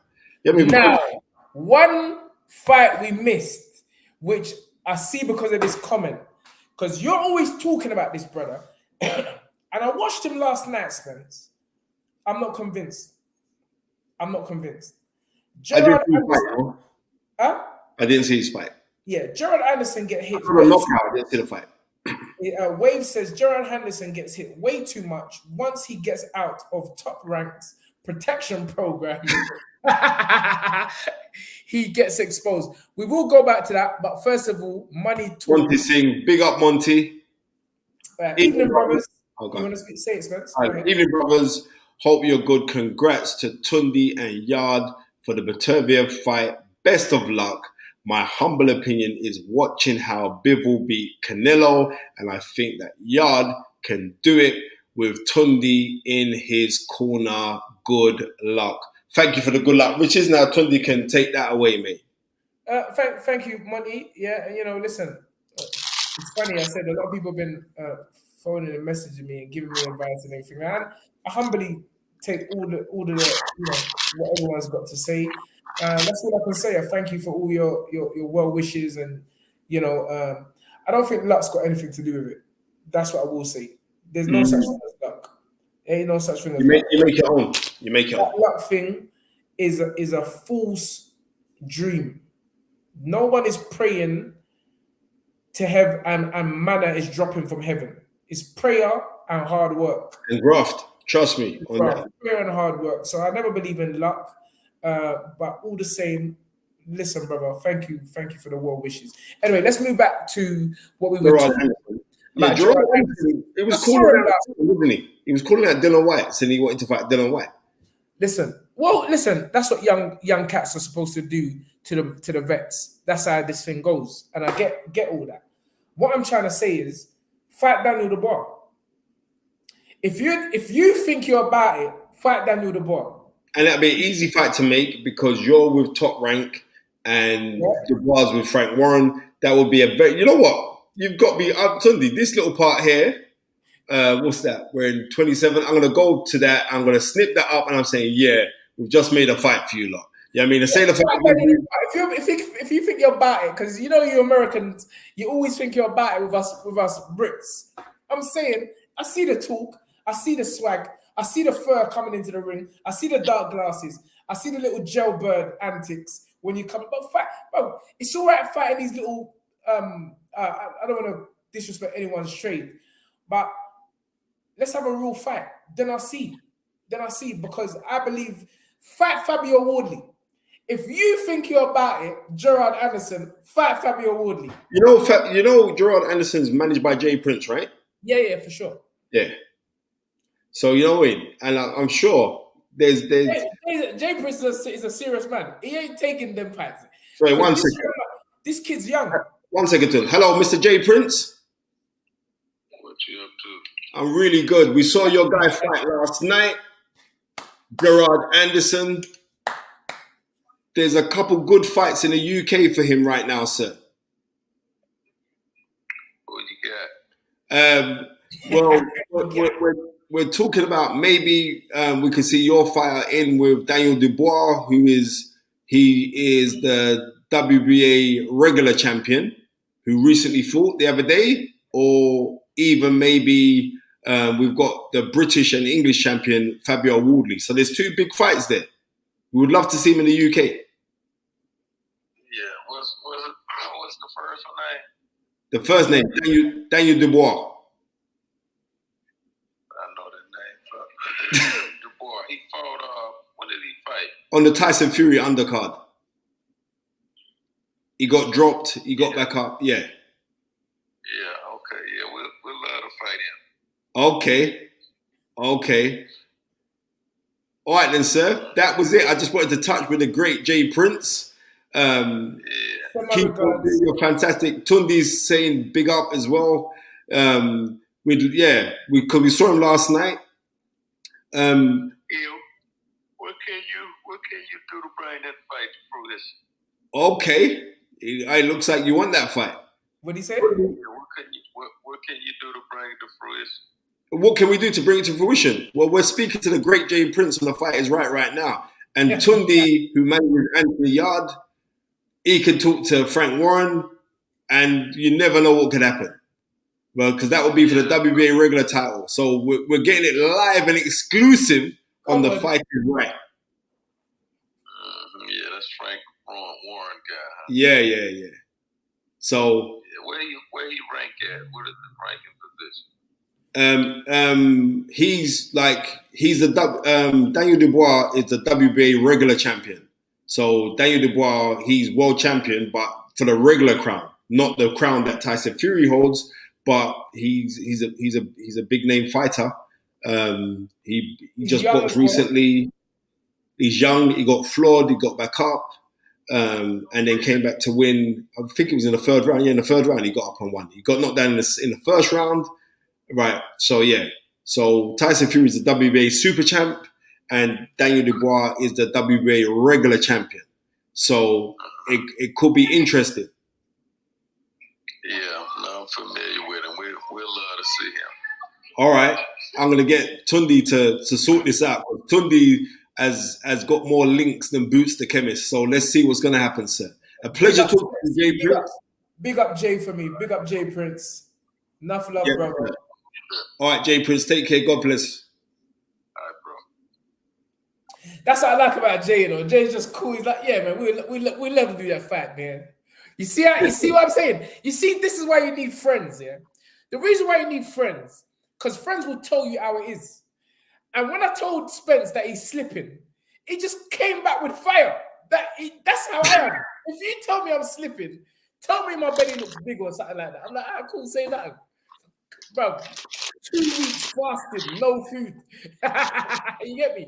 So Spencer came back with a vengeance. Spencer came back with a vengeance today. I dissed him that his black book has turned grey. So he just came back with Tarver. Then he came back with the legendary Jay Prince. And for those of you that don't know, I want you to know how difficult it is to get Jay Prince on anything. Jay Prince is a legend. Like a real legend of the game. These man brought in Drake and these kind of man. So, listen. Remember, he squashed the argument between Drake and Kanye West, Yeah. Okay. Jay Prince, those who know. So, anyway, thank you. This is peak boxing podcasting. Matching fighters live. Trust me, you can't mess about with us. That part there, we have to just clip that and say yep, because Jay Prince. Don't start the hating. Just sounds like an anonymous dude, bro. Uncle burnt out apostrophe. You just go back on the Fight Is Right playlist and just go to the Jay Prince interview with the Fight Is Right. We don't have anonymous dudes on our phone. This is the real thing. I don't even know why I'm giving you energy, but I don't mind because I get it. There ain't no other podcast that can do this apart from us. So I understand. Iceman knows Black Book promotion coming soon under the Stamina for Sale banner. Come on, all tight, all day, every day. Yeah, massive, we love to do that. So Daniel, again, I'm the matchmaker for the Fight Is Right. I'm always making matches. So let's get that fight. Gerard Anderson, Frank, I know you're a bit, you're a bit out of action for a little bit, but no doubt you'll be back within a week or two. But somebody, maybe Dev's always watching the show. You heard it first. the papers, the Daily Express, the Daily Mail. Let's get that one in tomorrow's papers. Daniel Dubois versus Gerard Anderson, 2023. Two young guns, prospects. Jay Prince has already confirmed that he wants it done. He's ready. They'll come over. Let's make that fight happen. Yeah, man. Yeah. Lovely, lovely, lovely. The Black Book's more powerful than Will Smith's Dictionary. Come on. Off the canvas, Spencer loves that. Have you seen the Will Smith movie? Have you seen that Emancipation? No, I haven't seen it, you know. Oh, it's not out yet, is it? It's out on Apple. You got Apple TV, innit? So it's out on Apple. Me have Fire Stick. Well, I'm telling you this now. Yeah, I'm gonna watch it. So it's not coming on cinema. No, it's on this stream, live stream thing, right? Okay, because I see a lot of people talking about Let me tell you this now, yeah. That fight. This movie, he's better in this movie than he was in King Richard. Wow. King Richard? Right? Yeah, you know, King Richard, where he got the Oscar for. Will Smith, King Richard? Yeah. What are you talking about? Will Smith ain't no film called King Richard. What are you talking about? When he played My Girls, Richard Williams. Oh, King Richard. Oh, the Williams. Yeah. I'm telling you, Emancipation. Right, man, Skylander said Will Smith needs to be emancipated from Jada. I'm telling you, that movie is serious. That movie is serious. Wicked film. Went to the premiere. When you went. Oh yeah. So I get what you're saying. Yeah, old type Bobby Brown. Well, I'm gonna watch that. Literally, I'm gonna watch that tonight. Then I'm gonna watch that tonight if it's such a good film. Anyway, let's carry on. So we've spoken about that. We spoke about the heavyweight Gerard Anderson. I'm still. But listen, when Jace Prince is confident in a fighter, brother, this guy's a guy who managed Andre Ward. He managed Shakur Stevenson. So if he's talking this talk... Wait there. And you forgot, we also managed. He managed Floyd as well, Tom. And he managed Floyd for the early part of his career, yes. So if the GOAT, Jay Prince, is saying, bro, we'll come over, we'll do that fight, that means something's going on. So this Gerard Anderson might be... I believe that the movie Emancipation is better than The Pursuit of Happiness as well. I'm being real. It's an excellent movie. Excellent movie. So I think we've touched all the boxing. Is there anything else? We done Warrington. We done Cash. We did finance. Yes, my brother Jay Prince is a proper OG from the streets of Houston, pioneer, record executive. He's a real one. Big up my brother Spencer, the Wikipedia of boxing, and Bubba T. The reason I say Bubba T because my daughter, Rhea, she was. But I say, look, I'm on the phone to Uncle Tunde. She goes, Bubba Tunde. It's like. Come on, and the market strategist, #yard beats better BF. Big up. So, you know what? Frank Martin versus Mike Riera. I don't know too much about Frank Martin. All I keep on hearing about is a sparring session with the Tank. But while we're on Gervonta Davis, someone just put up here thoughts on Gervonta Davis saying that he knocks out Bud. Well, let me tell you something. Gervonta Davis is going to now find out and now see how hard this promoting himself business is. Because Madonna's not coming to his fights no more. Madonna ain't going to be ringside for your fight. I'm telling you that for free.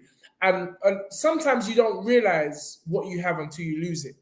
Floyd Mayweather's interference in Tank's career really, really benefited him.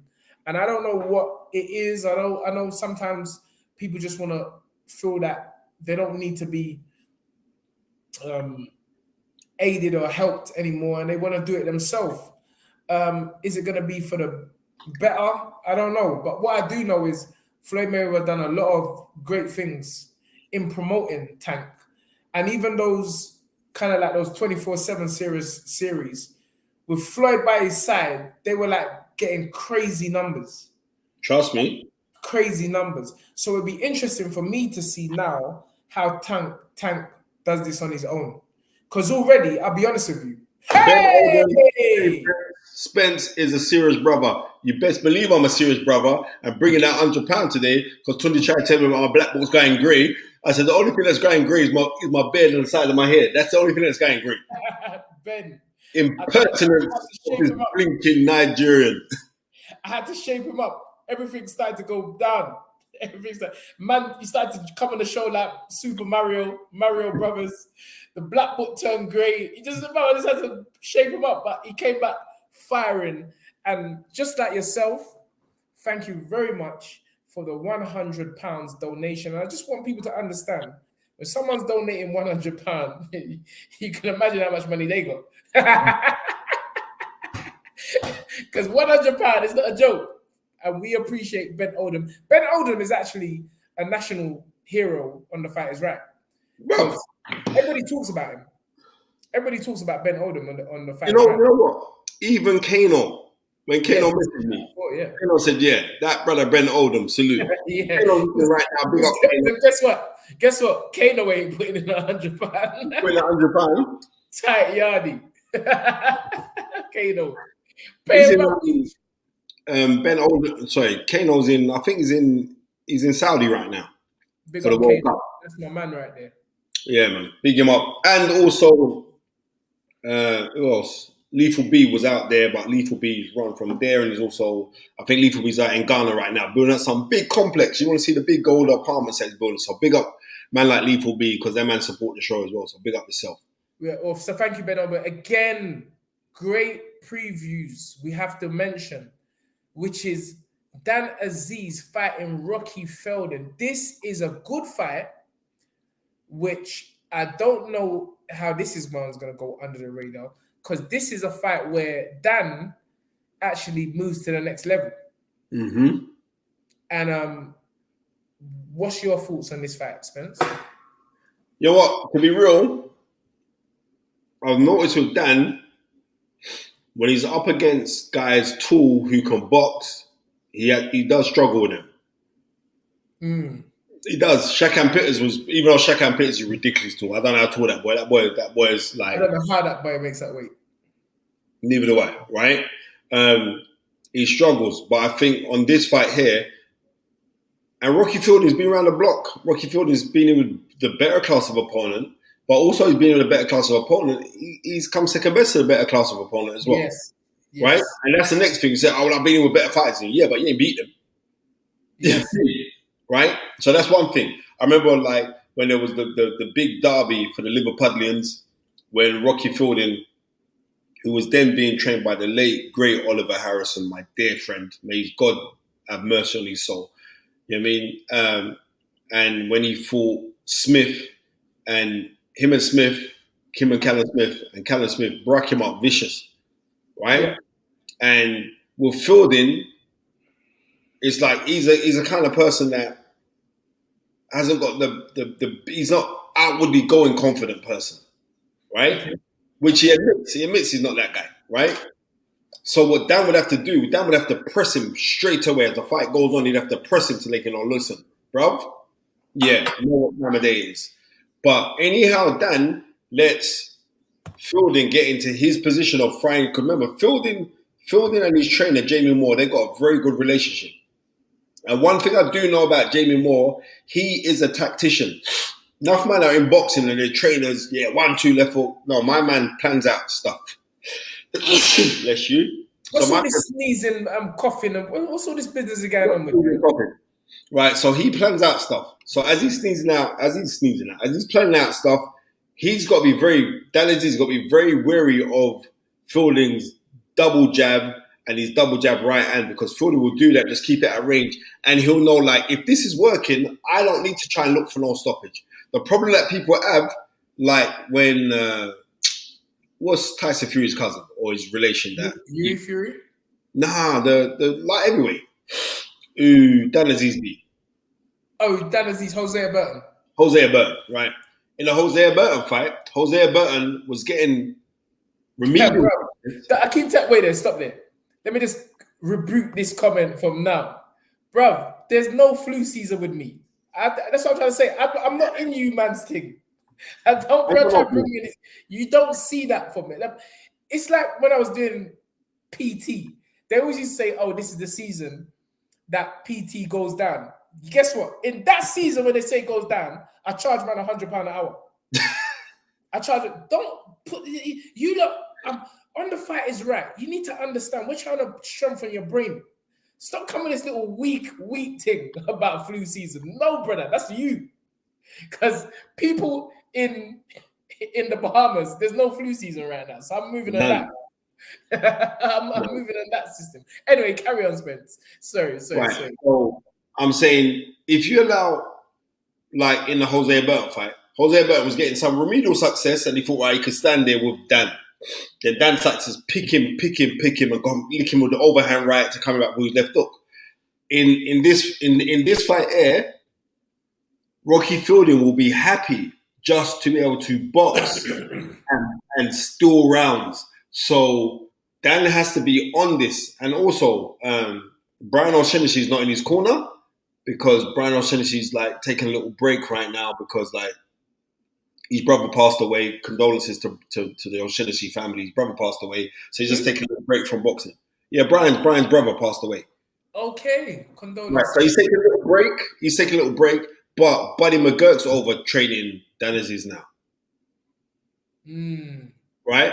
But my only problem is this, and this is no disrespect to Buddy, but Buddy's old now. You know, he's got like hip replacement. He can't walk up the steps to get to the ring to give instructions. Mm-hmm. No, I'll be serious. His hips are mash up. No, I'm just saying, when your fighter start going to other gyms and training with other trainers, it's not a good sign. I'm just keeping it real. Never. I'm just keeping it real. You don't, because I'm telling you, anyway, that's not my business. Yeah. Right. So, yeah, that's not an easy fight. But Dan should be the favorite going into that fight, you know.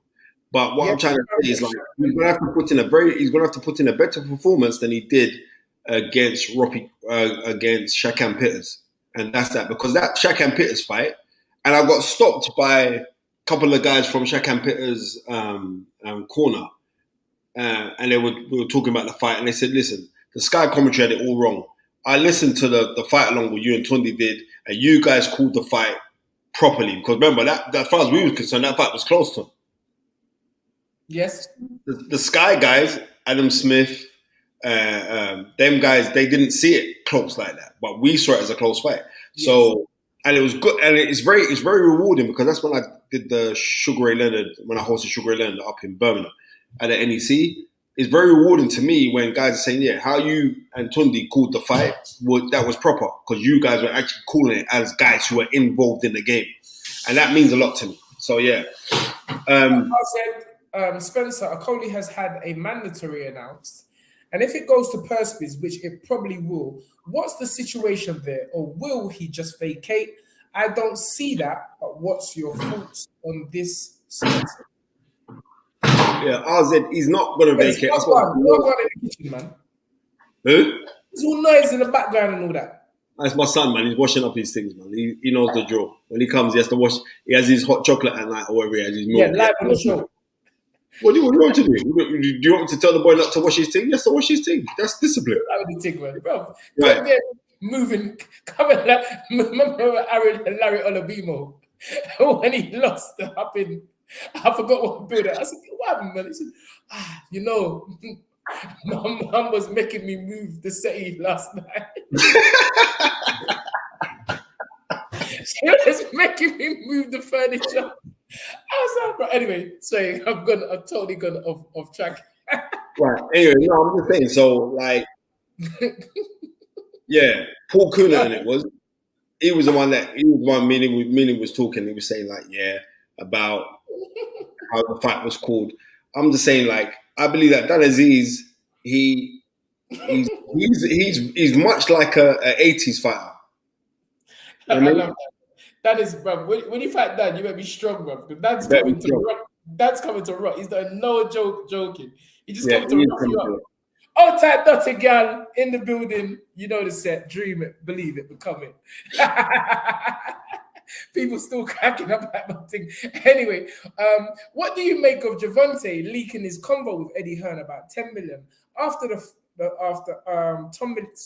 million offer to fight Garcia on the zone and a split of the pay-per-view days?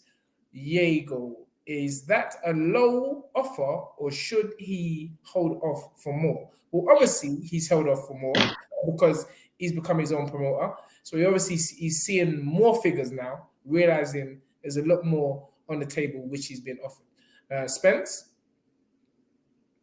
Sorry, Ton. I'm saying it's hard for him right now, you know, because even though he say like this has been offered and that's been offered and blah blah blah blah and all the rest of it. Remember this part here. In boxing, when Ricky Hatton fought Floyd Mayweather, right? In, what was that, 2008, December of 2008, Ricky Hatton I think he got 16 mil. And I guarantee you there's people saying to Ricky Hatton, yeah, oh mate, I could have got you 20. So this is boxing. No matter whatever you get, people are going to say, oh, you should get this, I could have got you that. I think that personally, I think it's very unprofessional for him to leak business in the public. I don't think that's... He could come back and bite him on the bottom, Ton. Huh? He could come back and bite him on the bottom. No, but you just don't do that. It's just like an unwritten law. Like, why are you like, you don't... maybe I'm just wrong for thinking like that, but I think it's unprofessional. I don't think it's the way you should act.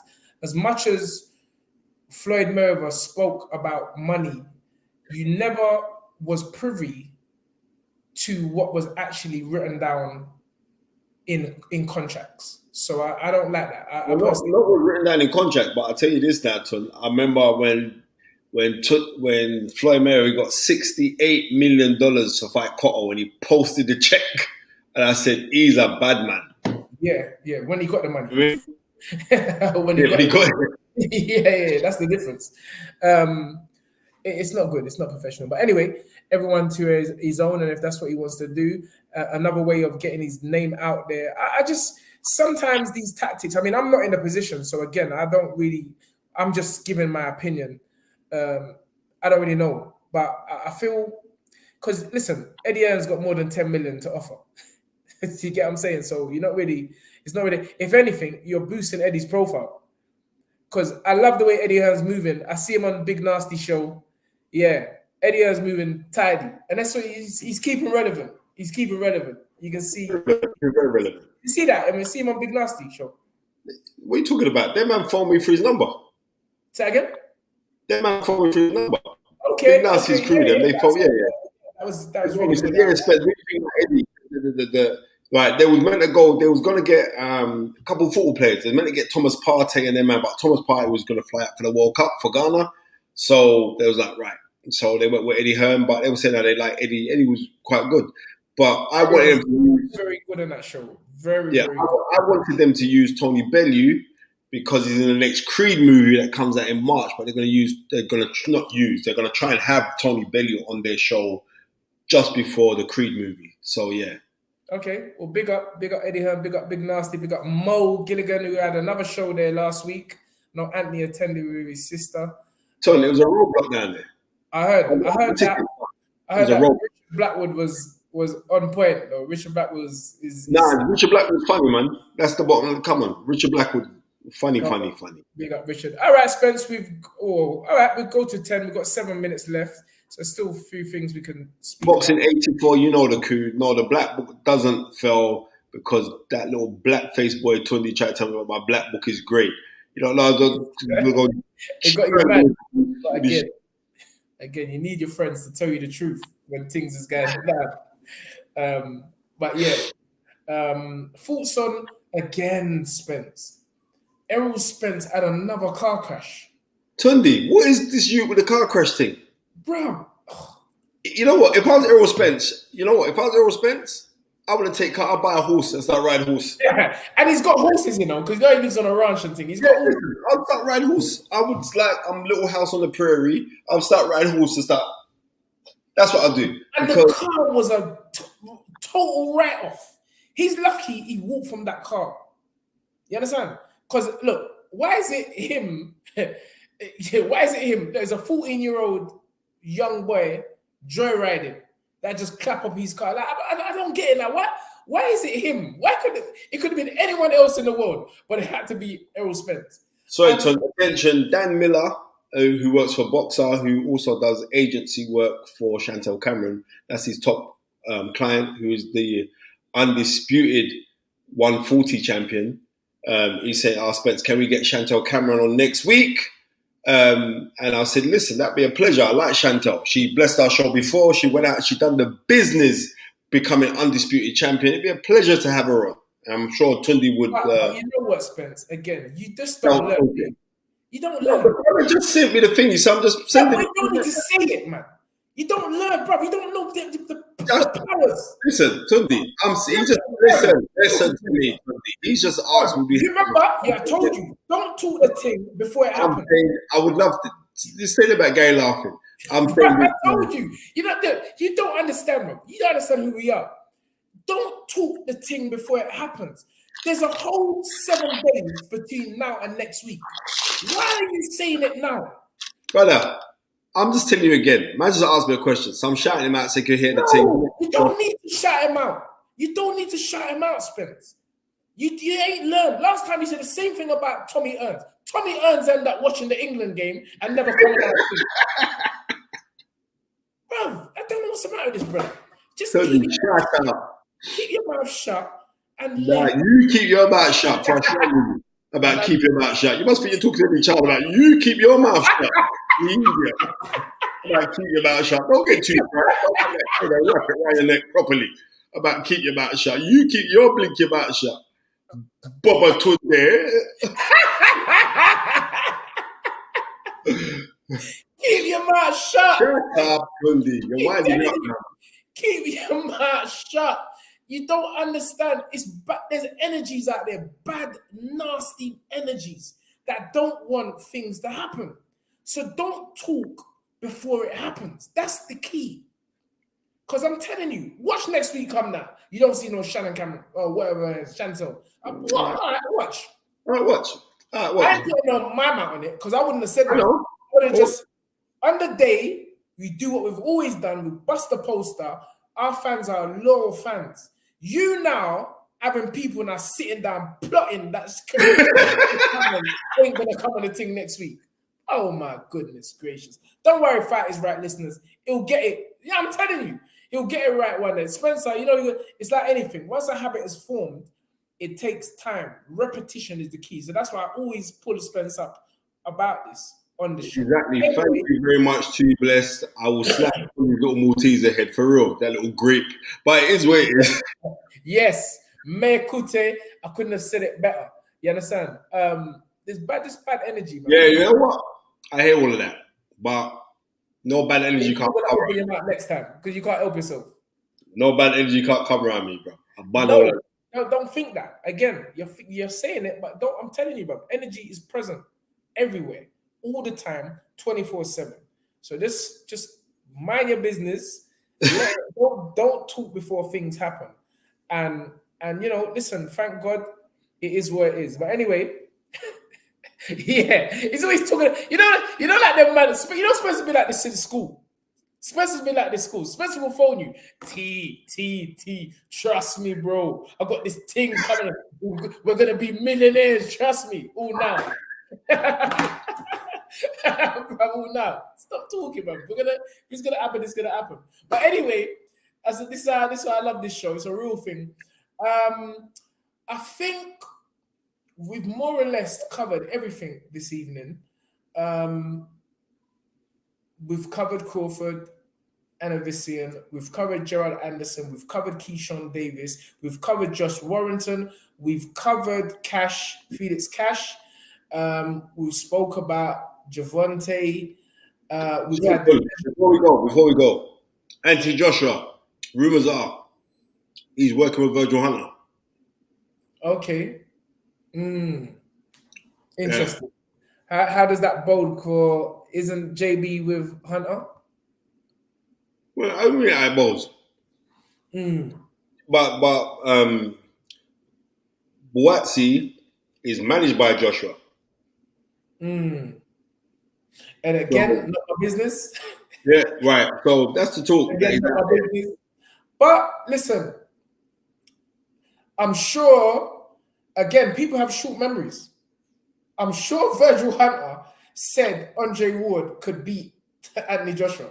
In fact, I know that he said that. But Tun, I'm going to be real with you. Yeah? Andre Ward could possibly beat Anthony Joshua. I'll be real. I'll say it. But bro, it's what I'm trying to say. Anyway, listen, I wish my brother... Listen, I don't know what happened to... I know that Anthony... Like, it was in the papers as well. Like, he's gone out to America. Yeah, but I was with Anthony a few weeks ago, and he was saying that he's going to pay a little trip out there to go look. So he's gone out there to go do some work with some trainers out there. But he's gone to Virgil Hunter.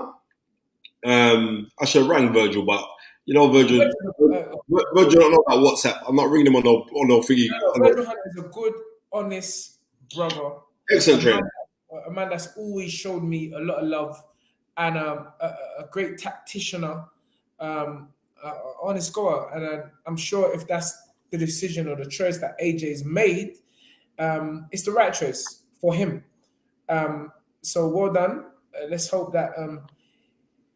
I mean, there's not much left AJ can do. He's done everything in terms of achievement. I think it's more about personal motivation now for him to prove that he's still I totally agree. The main man. So big up Virgil, fantastic teacher. That man, you don't call them trainers, you call them teachers. Virgil Hunter's a teacher. Yes, big up Virgil, big up AJ. Keep doing what you're doing, and look forward to seeing you back in the ring, sir. Thank you, Carlos, for the €5.99. He says, when do you guys want to see AJ fight? Ideally speaking, to avoid too much. That's gone from my... What's going on there? I didn't finish reading that. Let me read that again. When do you guys want to see AJ fight, ideally speaking?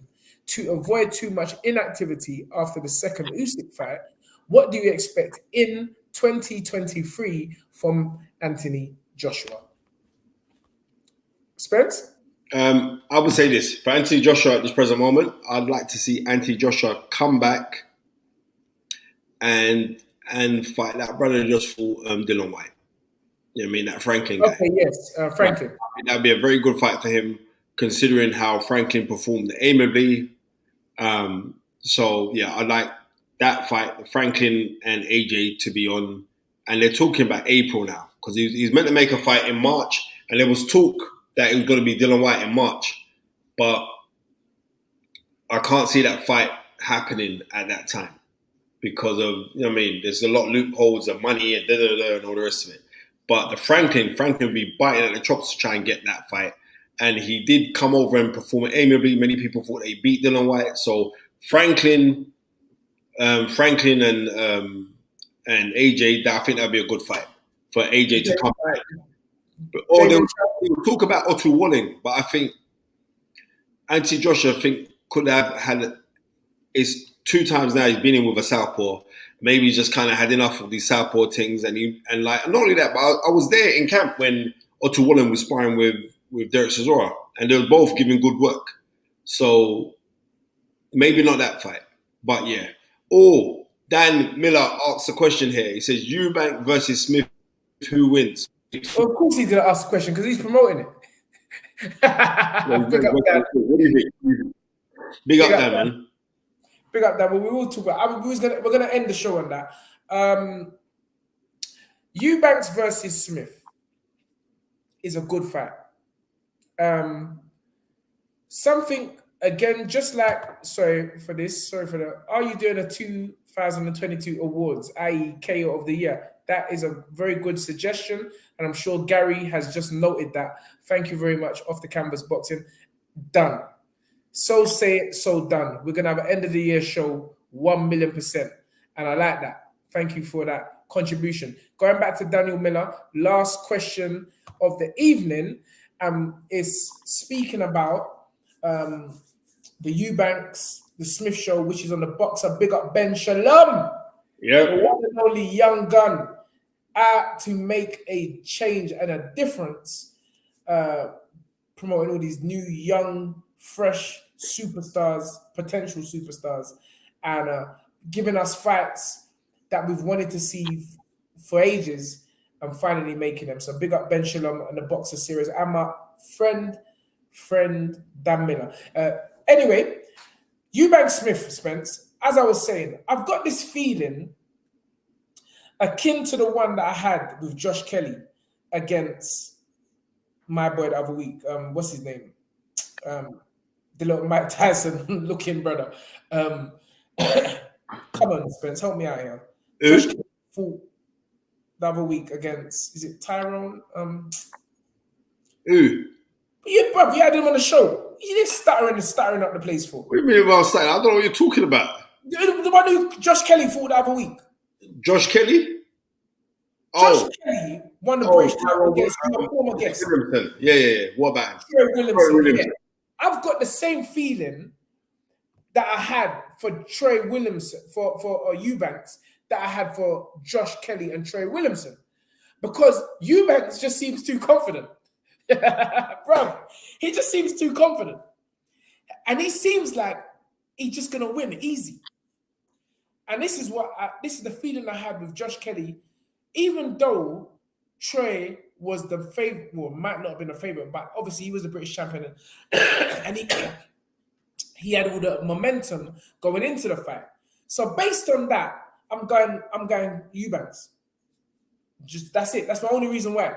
Forget about boxing skill. I just like the confidence I'm seeing from Eubanks.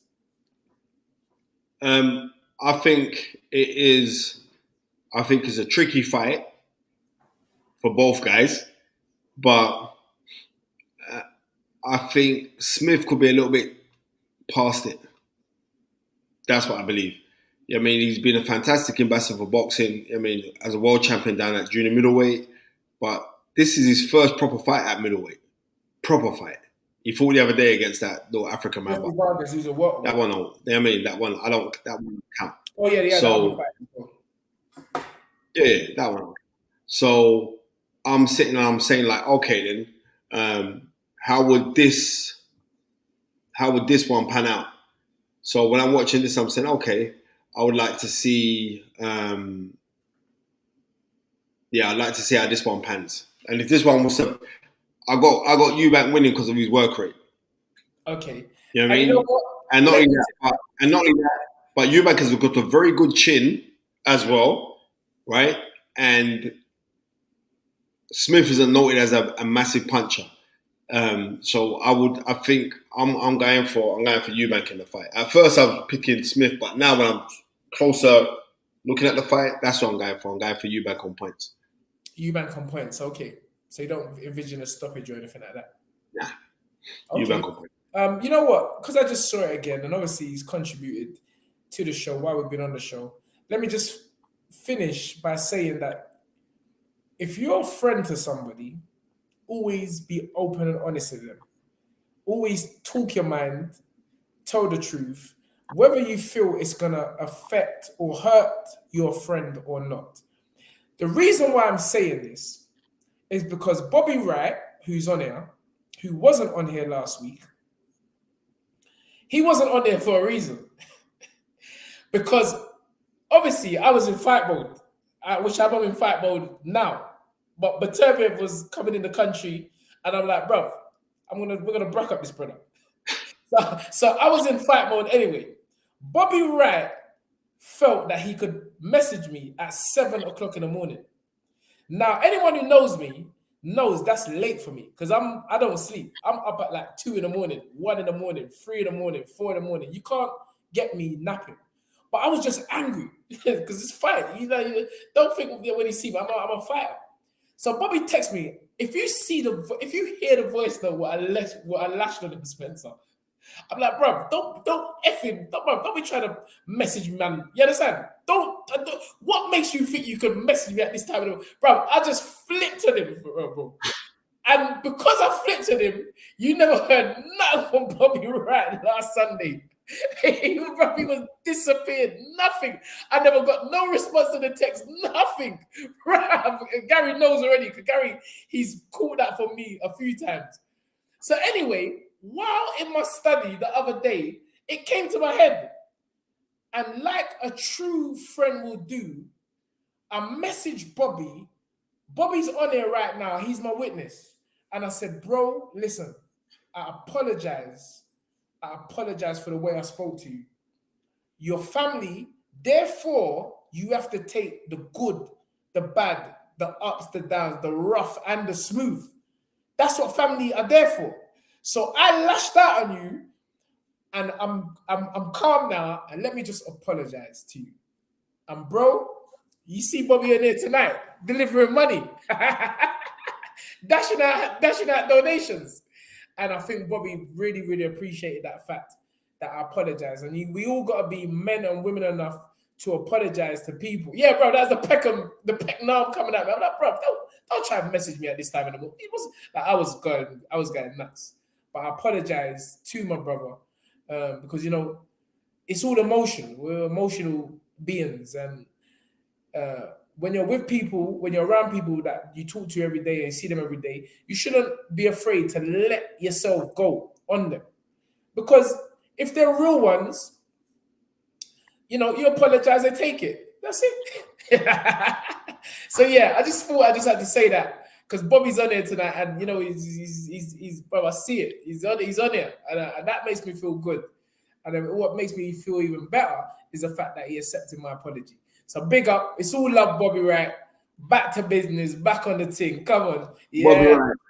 Don't let Tunde disrespect you like that again. If he does that again, that's something in his mouth. Anyway, yeah, on that note, shut up, man. Shut your mouth. He gets mad up all the time. Don't worry about it. And on that note, we end it in Tunde's famous words because we've got 10 minutes past the time, and I've got to make a couple phone calls abroad right now as well. Yes. We end it by saying, ladies and gentlemen, it's been an absolute pleasure to have you with us for the last 2 hours, 10 minutes. And in our magical words, which we opened up with, we will close with now by saying, dream it, believe it, become it. Come on down, big up yourself. Country Don, I'll see you this week for Blue Jays, for you can have a breakfast. And yeah, I'll tell you meeting place. Yeah, you know, right. Yeah, big up yourself, each and every one of y'all. It's been seriously, it's been a really, really good show. And I like that Tunde's back now because it's like camps. It's going to start back, but I'm glad that he's back. But we ain't got him for much longer, so I appreciate this little shiny face brother while he's here. Yeah, peace. I'll be with you for the next couple of weeks. Thank Going you. into December, New Year's, that's me done. You won't see me till after the fact. But we're still in for a couple of weeks. Yeah? All right, people. Thank you very much for joining us and giving us your time. It's all love. Have a great week ahead of you. Boom. Cool.